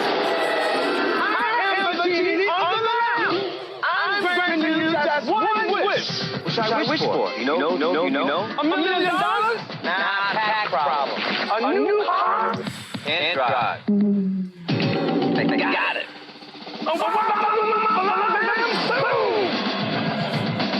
Look, Mom, I can fly. I like that, Gene. I am the greatest. Yo! Yo, bro. Classic adverts are the best, bro. Well, shout out to Little Richard. Is Little Richard still living? You tell me, bro. Hold on. You just looked up. But what do you think? What do you think? What do you think of the new? Oh, not new. The re-release of the Nike Air Genie shoe, bro. Making your wishes come true. What are you talking about? It's not a shoe, bro. It's not coming out. Yeah, Little Richard passed in 2020. Hey. R.I.P. Little Richard, legend, Godfather of rock and roll, or not the Godfather, the creator of rock and roll. That shoe is not coming out. If it does, bro. If it does, it's gonna be a joke. Look at the background, bro. That's in the archive somewhere. Oh yeah, That's it's not not coming out. It's yeah. a prop. He wore the shoe in the commercial. Niecy Nash is the new Nike Genie. Yeah, like that's dope. Which the way the adverts, and the adverts are that they lost their way during for a little while, but the adverts are fired. The Adidas are coming with their F50 Predator adverts. Nike and Jordan Brand are coming back with their adverts. It's is fire. I think the bro sent me another advert for another sneaker shoe that's coming out in the UK. There's an advert for that. Yeah, they're coming. The marketing for the sneakers are back, bro. I'm loving the adverts. Absolutely loving the adverts. What's your thoughts on it, just in general? My favorite commercial will always be the famous Nike basketball commercial where they were dribbling to the beat. So that'll always be my favorite one. That and some of the Dion and Ken Griffey ads from back in the day. A few of the Jordan ads from back in the day. The ones especially where he would wear a different shoe, where it was just like a general. Like a Gatorade ad or something like that, where he wouldn't wear a Jordan, he would wear some other Nike silhouette. I love those, but my favorite of all time is that Nike basketball ad. One of my favorites was the Brazilian 1998 Nike ad in the airport when they were doing the skills for the airport and for the World Cup. Bro, that was dope. I think I remember that. Very dope. Yeah, it had all the Brazilian team, Ronaldinho and stuff like that as well. That was fire. Roberto Carlos with the long kick through that. Yeah, it's fire. That advert was absolute fire. I'm so happy they're bringing back all these creative adverts. That's what they need to do. It just brings up the hype. It just adds more momentum to it. Definitely. I just wanted to showcase the adverts. It's fire.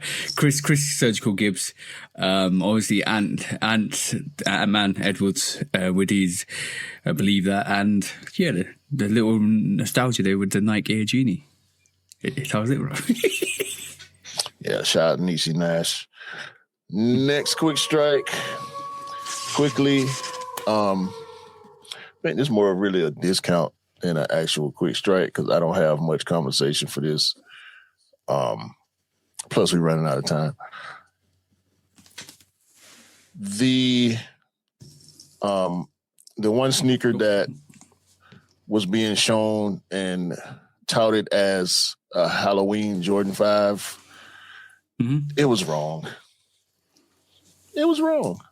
It's actually a Solefly Jordan 5 set to release in October or somewhere around the holiday season.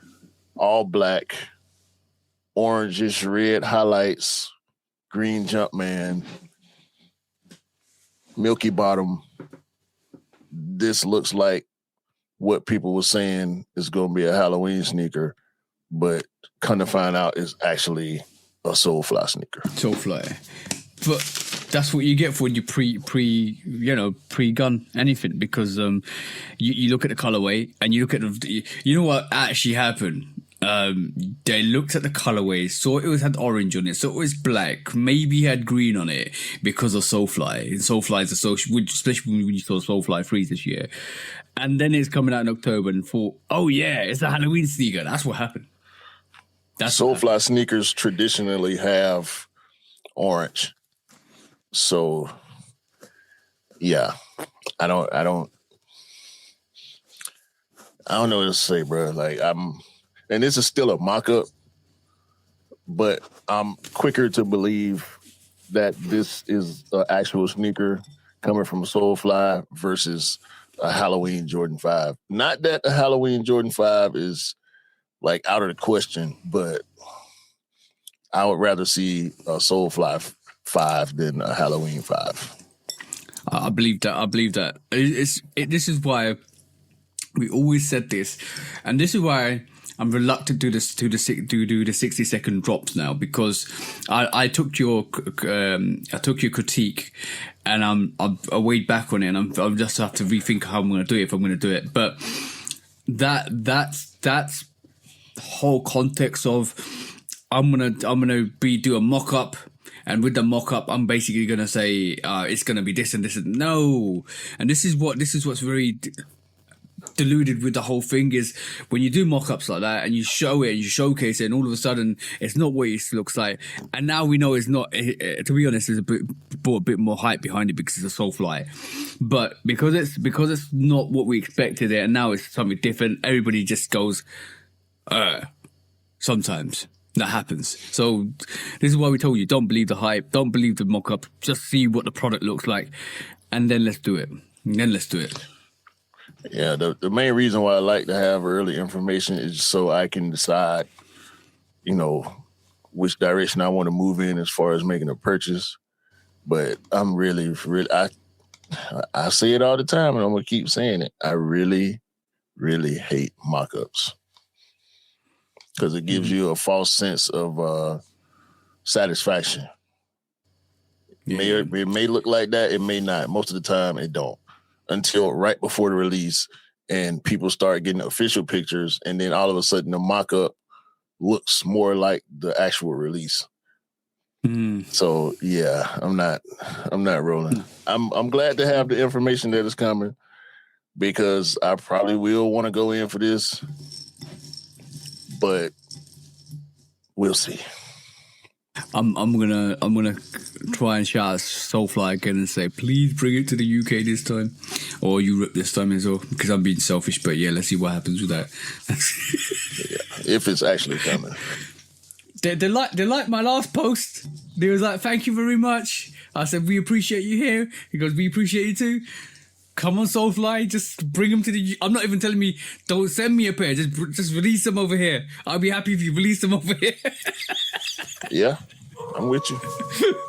All right, cool. Last you want to say it? I'll let you say it. Last quick strike. All right, so you know the famous TikTok star, Khaby? Khaby Lamy?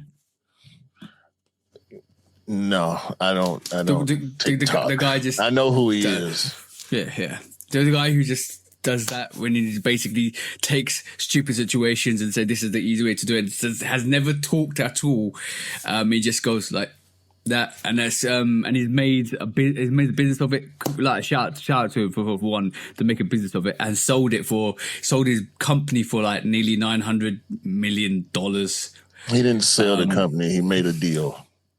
He made a deal. Okay, that's the one. Yeah, he maintains some ownership, but he signed a big ass deal, like you said, over $900 million during a certain period. I think it was like 3 or 4 years or something like that.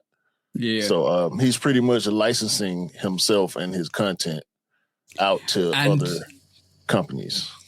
And his AI image as well. Yeah, it's NIL, name, image, and likeness. Yeah, that's the one. And also, this week we're not talking about that. Shout out to congratulations for that. Congratulations for that. Yeah. But he had a Skechers deal worth $1 million for 2 years. This is funny.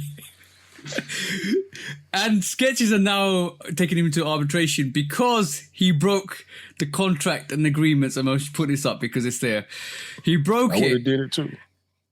And he was caught wearing Nikes. And I said to my 60 seconds he can use, I was like, well, he knows a good pay when he sees it. Just for you, just a little bit of thing at Skechers for who Skechers are, because you know how we feel about Skechers over here. Yeah, exactly. You copy all the other brands and make all little colorways that you want and then sell them. And we know you, we see you, you can do whatever you want with that. But they are taking him to arbitration, and they've said, "All right, cool. You've broken the contract. blah this, blah that. You had deals. You had to do some TikTok stuff for us and stuff like that. That's if you guys want to read that. I don't know if you can pause that and read that. You can read that, guys. But the best comment on this one is this one. He said, I'm gonna say this comment says, "Bro just got 970 million. He does not care about this. Laugh out loud."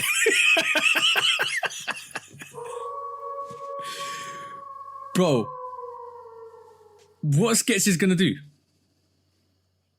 Take that What, $1 the million million back? and shut the fuck up. Exactly, but I think it's what it alludes to here. Both parties agreed to a contract in which Skechers will pay Lame 1 million over 2 years in exchange for 14 TikToks, 14 reels, and 50 Instagram stories. So what? So what?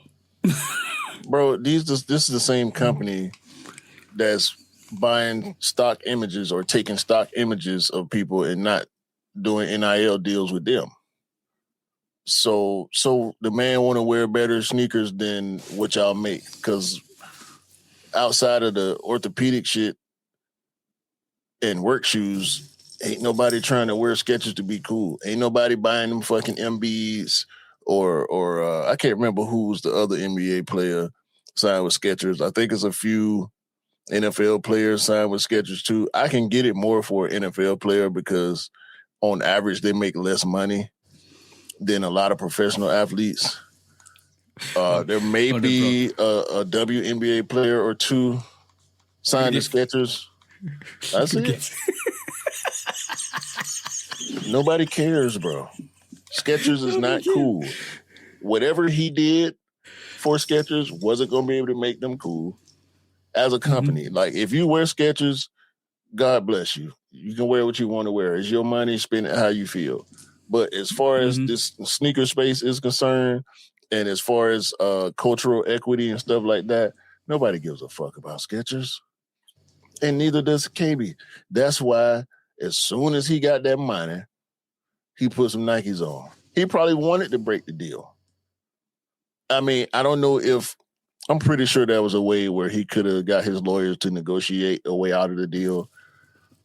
But he probably said, you know what?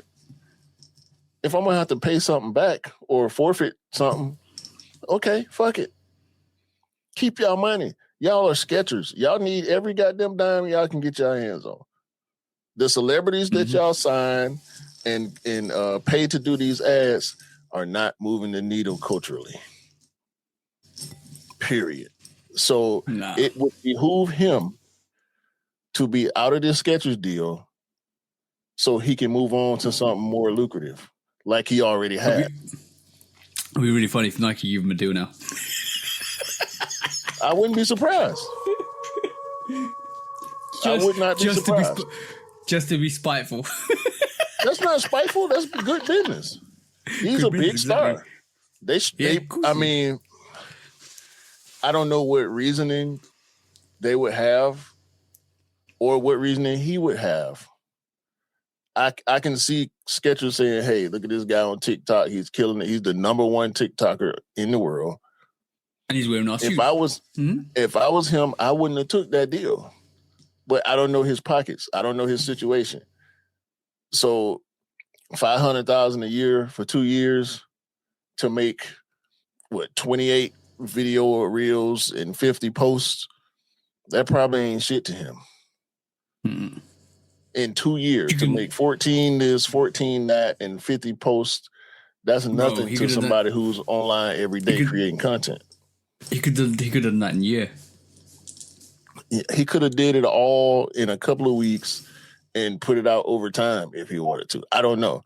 Yeah. But yeah, bro, being attached to Skechers is not a good thing culturally. He relinquished that quite quickly. That was quite funny. Out of spite as well. And he did it the best way he could. Listen, bro. Skechers is getting cool from him, not the other way around. Yeah. He makes Skechers cool, not Skechers making him cool. That's the one. That's the one. I like you. I like that play. I saw what you did. I like that play. Yeah. All right, cool. That was the quick strikes. I know you got something important to talk about. Let's go do it.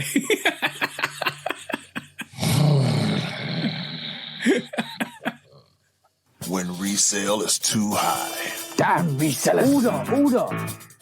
When hype beats go too far. These damn hype beasts. Order in the court. Order. The back door opens. Guilty. It's time for Order in the court. the sneaker court of public Guilty. opinion.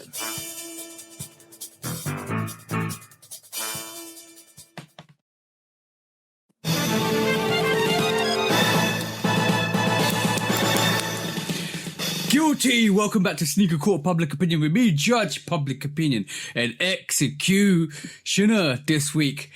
Q's got something on the docket. I might have something on the docket too, but Q's definitely got something on the docket. What you got this week, bro? Ronnie, bring your ass here. Bring your ass here, Ronnie. Shout out DC Young Fly. Bring your ass here, boy. Ronnie. Ronnie Feig of Kith put out onto the Beyonce's internet or Al Gore's internet that he blessed his so-called biggest hater with a pair of friends and family Kith Air Force Ones. Mm-hmm. One of the most disappointing parts about this story to me is the fact that some prominent sneaker people are actually praising this, but there's also some people who found some problems with this, me being one of them, for different reasons. First of all, your biggest hater, why would you give your biggest hater anything? I ain't giving my biggest hater nothing, let alone acknowledgement. In certain spaces, hate does you no good. Like for us, I feel like some people will watch us to hate on us. Engagement is engagement, whether you like it or not. If you're hitting the button, it's good for us, right? If you're dropping a comment, if you're hitting the dislike button or the like button, if you've given us spins on audio or views on video, it benefits us. If I hate your brand, I'm not spending no money with you. Mm. So it does you no good to gift someone who is not helping you progress. I've been hating on Ronnie for the longest. I have made purchases from Kith. I got my wife a pair of Neon 95s in 2020. And I bought a Yeezy slide for somebody else, obviously, because I ain't buying no goddamn Yeezy slides for myself. Yeah. Send me the fucking Friends and Family Air Force One, Ronnie. Send me the Kith Air Max 95. I really want that 95. But fuck you, Ronnie. That dude, you know that dude. You know that dude. Where did you get his address from to be able to send him something? Where did you get his information? Is he a former customer? Or is this just a ploy? Is this a trick? Is this one of your friends who y'all got some type of deal going on to where y'all making it seem like it's one thing when it's not? Also, like, I don't understand. God. Also, to add validity to that, a lot of people in the comments saying, I'm your biggest hater and I got blocked by Kith. I did this. So there's people out there saying they've been blocked, they've been banned, they've been this, they've been that, and they're probably a bigger hater than this guy is. Ronnie's just blocked them. So is this your biggest hater? For one. Secondly, it sounds very fishy because it sounds very fishy that you gave somebody that you probably commented to you on you all the time. You probably didn't know you. Probably just hated on you. Probably didn't do business with you. You can't get somebody's address from their handle, for one, unless they kind of registered with you and your things and stuff like that. It sounds a lot of dodgy, fishy stuff for promo for your friends and family Air Force One. Is that Air Force One, bro? Yes, Air Force One. Mm-hmm. So, yeah. Sometimes things are too good to be true. And this feel-good factor story about converting a hater to a lover. Quickly, that is. Very quickly, because that guy was, thank you, Ronnie. Yeah, it don't look good, bro. And for all the people that got caught up and didn't take a step back and think, this is a publicity stunt. Yeah, this is a publicity stunt. In my opinions, in the Shoe Dog point of view, this is a publicity stunt that fooled majority of the big platforms in our eyes until you can prove it otherwise. Because a lot of people have been banned from Kith. A lot of people have been restricted from purchasing from Kith because they've been hating. And it was just, if it's your biggest hater, why was he not banned? He's been commenting on your thing. Why was he not stopped? Name and shame? Don't know. On that note,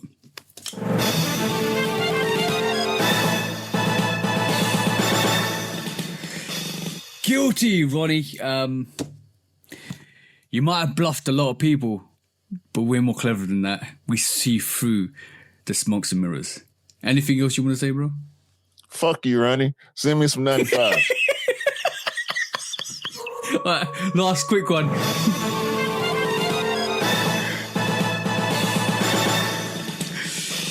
Guilty. All right, cool. I'm gonna take Daniel to court this week because I've done the shoot up. I've done the 60-second sneak and use continuously for week on week, and he's not even come on the podcast to say, "T, I want to come on the podcast. Let's do another show." So I'm taking you to court, and you're guilty.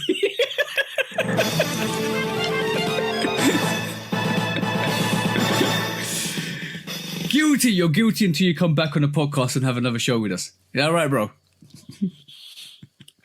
I can't say fuck Daniel. I don't want to say fuck Daniel. Bring your ass back on the pod, man. It's never fuck Daniel. Yeah, stop making excuses. Never fuck Daniel. Pause. It is just come back on the pod, bro. We missed you. And stop wearing white sneakers to public events. It's a bad look. That one too. All right.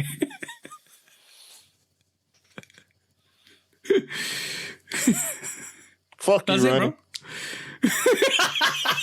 When resale is too high. Damn resellers. Order. When hype beats go too far. These damn hype beasts. Order in the court. Order. The back door opens. Guilty. It's time for Order in the court. the sneaker court of public Guilty. opinion.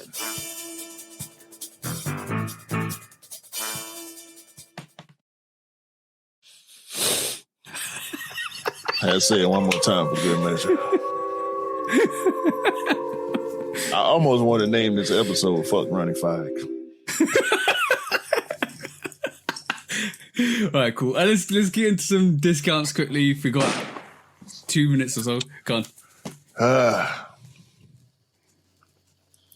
The dumbass administration, for some reason, is trying to investigate Nike for racial discrimination. Oh, against white employees. I saw that. It was just ridiculous. I don't understand that. Fucking ridiculous. Every Nike store that I go in, I see black employees and I see white employees. I see Hispanic employees. I see a rainbow of employees. Besides the fact the Nike headquarters is in Oregon. Mm-hmm. The Nike owner is a white man. The Nike creators were 2 white men. A lot of the designers are white men. I'm pretty sure majority of the corporate infrastructure of Nike are white men. diversity is key in this field, and it's very diverse. Let's say that it could be because of the athletes. I don't know, bro. Yeah, that's a ridiculous one, bro. Seriously, that's an absolute ridiculous one. I think it's more about the athletes and a lot of the consumers revolting against all the stupid shit they doing than it is about discrimination. Good. All right, next one. Air Force One, made in Italy. 850 pairs. Tell me the price. Tell me the price, please. $600. Is it patent leather? It's shiny though. Yeah, very shiny. Tiny swoosh on the side versus the normal size swoosh we used to see in on Air Force Ones. Yeah, $600 is a bad price for a sneaker that look like that. Triple black action, bro. You can't even call it that. What do you call it? What we used to call it, triple black before? Oh, Goon Force Ones. Yeah. You can't call that the Goon Force One, bro, for sure. Tuxedo Force One.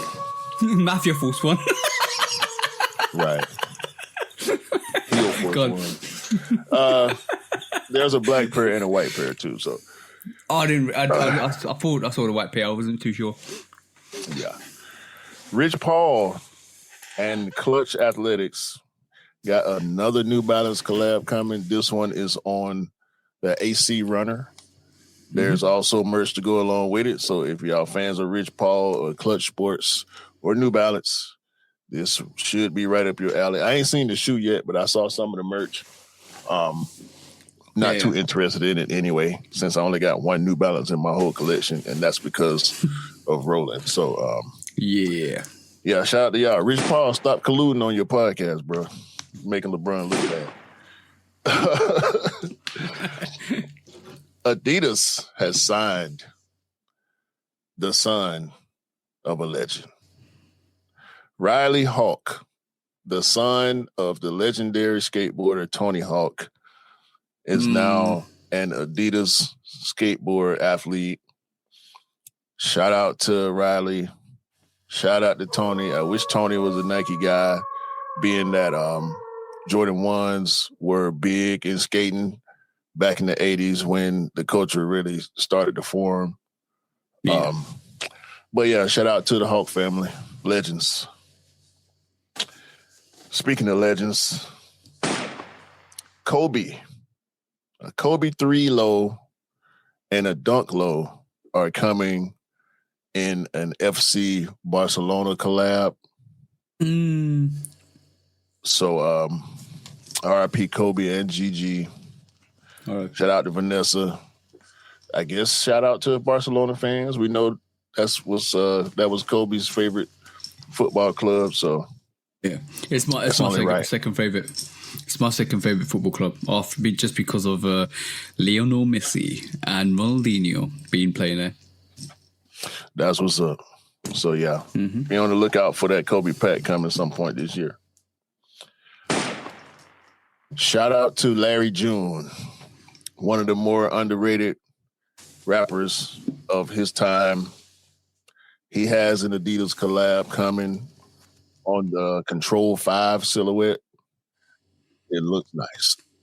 I like it. It looks nice. The colors on it look banging as well. Yeah, real bright, real colorful, real nice collab. Shout out to Larry. Hey, Nike. I'm getting a little tired of y'all putting that neon colorway on any and everything.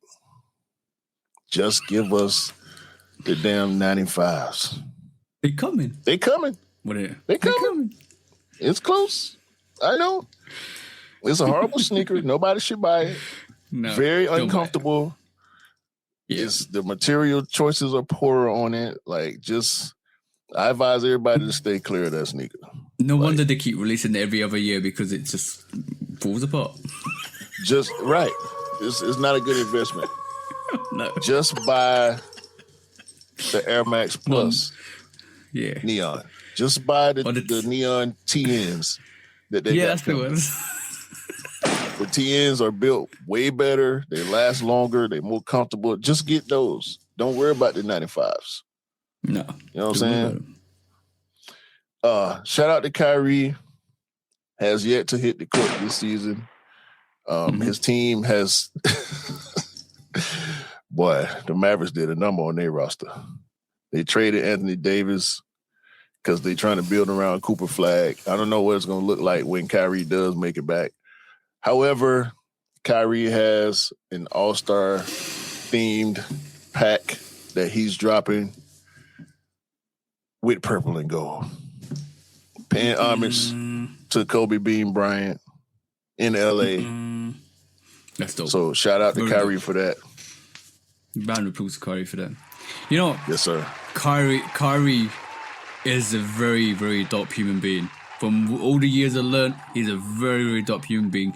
He believes in what he believes in. He believes in justice. He does what he needs to do. He steps away from businesses that he don't believe in, and then he does what he needs to do. That is a dope human being. Shout out to Kyrie Irving. And he's standing on business, too. If he say it, he's going to stand on it. Exactly.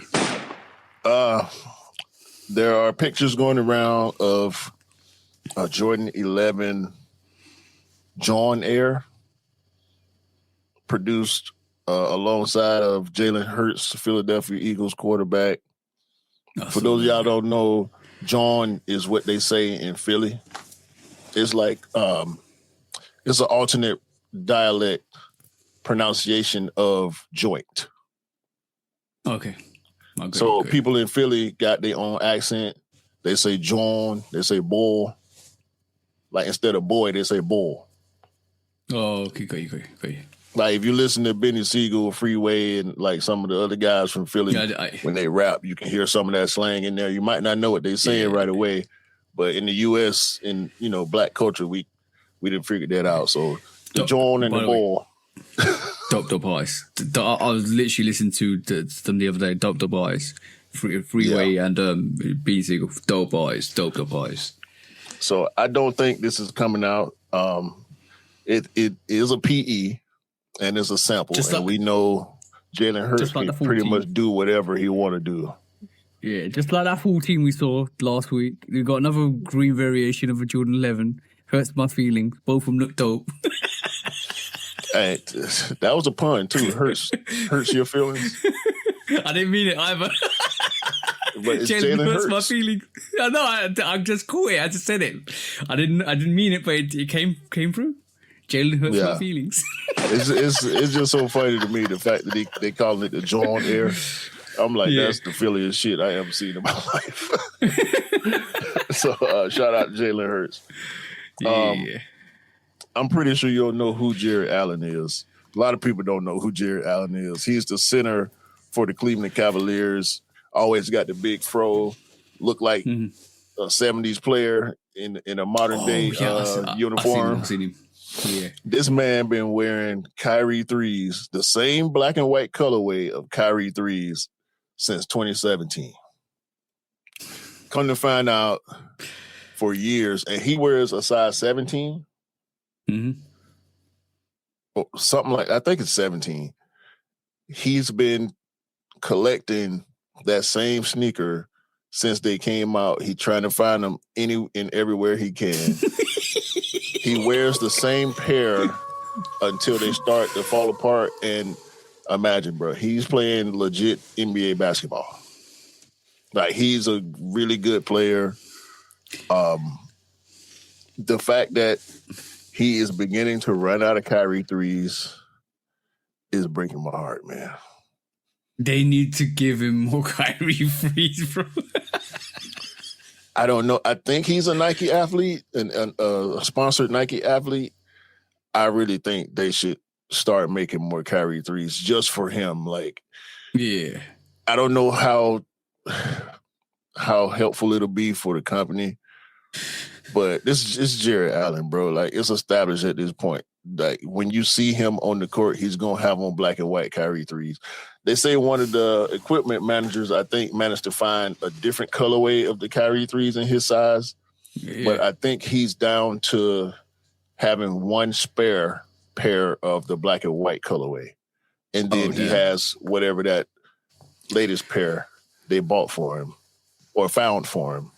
So if you're out there, what's gonna ball in? Who's he gonna ball in his socks afterwards? he gonna have to find something as close to Kyrie, probably Kobe. Probably Kobe's or Sabrina's, maybe. I think maybe Paul George Nikes. They kind of similar to the Kyrie's. Like you can remember when Zion was in college, he wore a lot of Kyrie's and Paul George's. So 9 years, bro. 9 years of wearing the same sneaker. That's what you call proper sneakerhead. That's what you call proper sneakerhead. I don't even know if he's a sneakerhead. He just loved that sneaker. That's the only sneaker he wants to play his games in. So shout out to Jared Allen. I hope you can get more black and white Kyrie 3s, because I don't want to see you wearing nothing else. I'm too used to seeing him wear that shoe, bro. Yeah. I got a couple more. Yeah. I'm a Munier Jordan 17. Didn't see that. That's all I got to say. At least you're gonna be happy. So will I. And my last discount, the WNBA negotiations are still going on. The timeline is moving well for next season to start on time right now. A lot of demands the players were making. And a list came out of everything that the WNBA is willing to give to the players. Some of the stuff on that list is ridiculous, bro. Like, what? Y'all would... WNBA players have to pay for League Pass. What? How am I playing for a league and I have to pay for a subscription to watch games? That's stupid. That's stupid.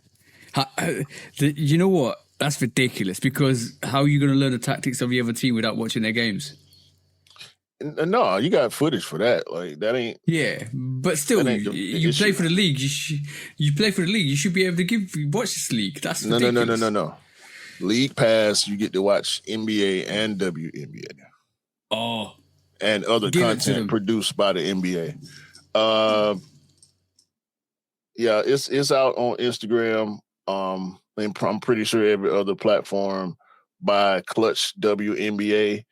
Go to Clutch WNBA and you can see the list. It's 30 plus things that the WNBA is proposing, 36 things. And the last thing on that list is free WNBA League Pass. Healthcare stuff, pregnancy stuff, anti-drug policies, and all type of stuff, man. Charity donations being tied to fines that players have to pay. So it's a lot of good stuff that they are offering. I want to see the league continue to grow. I want to see the players get more money. So hopefully whatever deal they come to will be good for both parties. Yeah, and the only way to do that is to keep watching the women's NBA or WNBA. Keep doing that, guys. And ladies and gentlemen, keep watching that. That's how you build momentum, and that's how you make the actual platform bigger. That's what natural growth is, the best growth. Let's do it for the ladies. That's what I'm saying. Right, a couple more for me. We saw proper pictures of Tiana Taylor Jordan 3. What a concept. Absolutely dope. We talked about it on the sneaker releases. Go and check that out. Adidas turned the Adizero Evo SL into a pasta for the Dubai marathon. That was quite interesting. That's funny. Costco dropping more Dunk Lows or Nike Dunk Lows Pros in different stores as well. Keep watching them if you want them. There's more coming. There's not limited. Nike Air Zoom Flight Glove. It returns this fall. You saw that, bro? You did that? Yeah, we've been seeing that. Yeah, okay, cool. Fragment also are dropping in Mine 002. I think we talked about this already. The Jordan 1 Fragment Union. The black and white pair is coming to 5 cities. I think the nearest one to Europe is Paris. If you want that, go and get that. No, Boring. yeah, that one. MJ6 championship ring sold for a total of 8 million, bro, this week. His second highest memorabilia, his highest being I think 10.1 million for his last dance playoff finals jersey. That's dope. And LeBron's got his next Air Force One, which is a voltage green. Do you see that, bro? Yeah.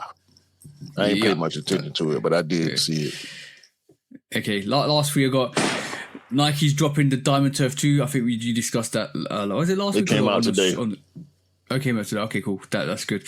Also, Jordan 5 Sunset's coming out this year as well. Watch out for that. And last but not least, Jordan 3 Brazil is dropping in 2026. Watch out for that. That was all of the discount topics. There you go, bro. And that is pretty much the show. Yes. Shout out to all the bros. Anish, Dwayne, Jamie. Yep. Everybody. Everybody. Like we said before, shout out to Khaby, shout out to Mr. V. Congratulations to In Kicks We Trust on 250 episodes. We on the way down. We got 2 more before we get to 200. I don't know what we're going to do different, if anything. It'll just be another day at the office. Yeah, probably going to crack probably some liqueur, maybe. Who knows? Get rowdy. Hey, man. See, I can put this on camera. Shout out to Creature Comforts. 1 million cases sold in Yay. Round of applause. In 2025. Shout out to David Steen. Tubby's is on the way. Tubby's Rum Punch. Great product. I rock with you, David, the long way. You know that. I appreciate you. And yeah, man. Appreciate everybody. Hit all the good buttons. We love y'all. Even that one person in South Africa, if they still listening. Might be 2 people now. I'm going to check. Yeah. I ain't looked at the demographics in a while, but I need to check. So that's it for us, man, this week. Well, this episode, not this week. Do me a favor. Have a great day, a great week, a great month, and a great year. And continue to buy what you like, rock what you like. Don't believe the hype, because the hype ain't real. And sneakers don't make you cool. You make the sneakers cool. For sure, yes. For sure. Yeah. Keep strong. And if you're struggling, reach out. Don't be scared. Trust me. That's all I'm going to say. Fuck Ronnie. On that, peace out.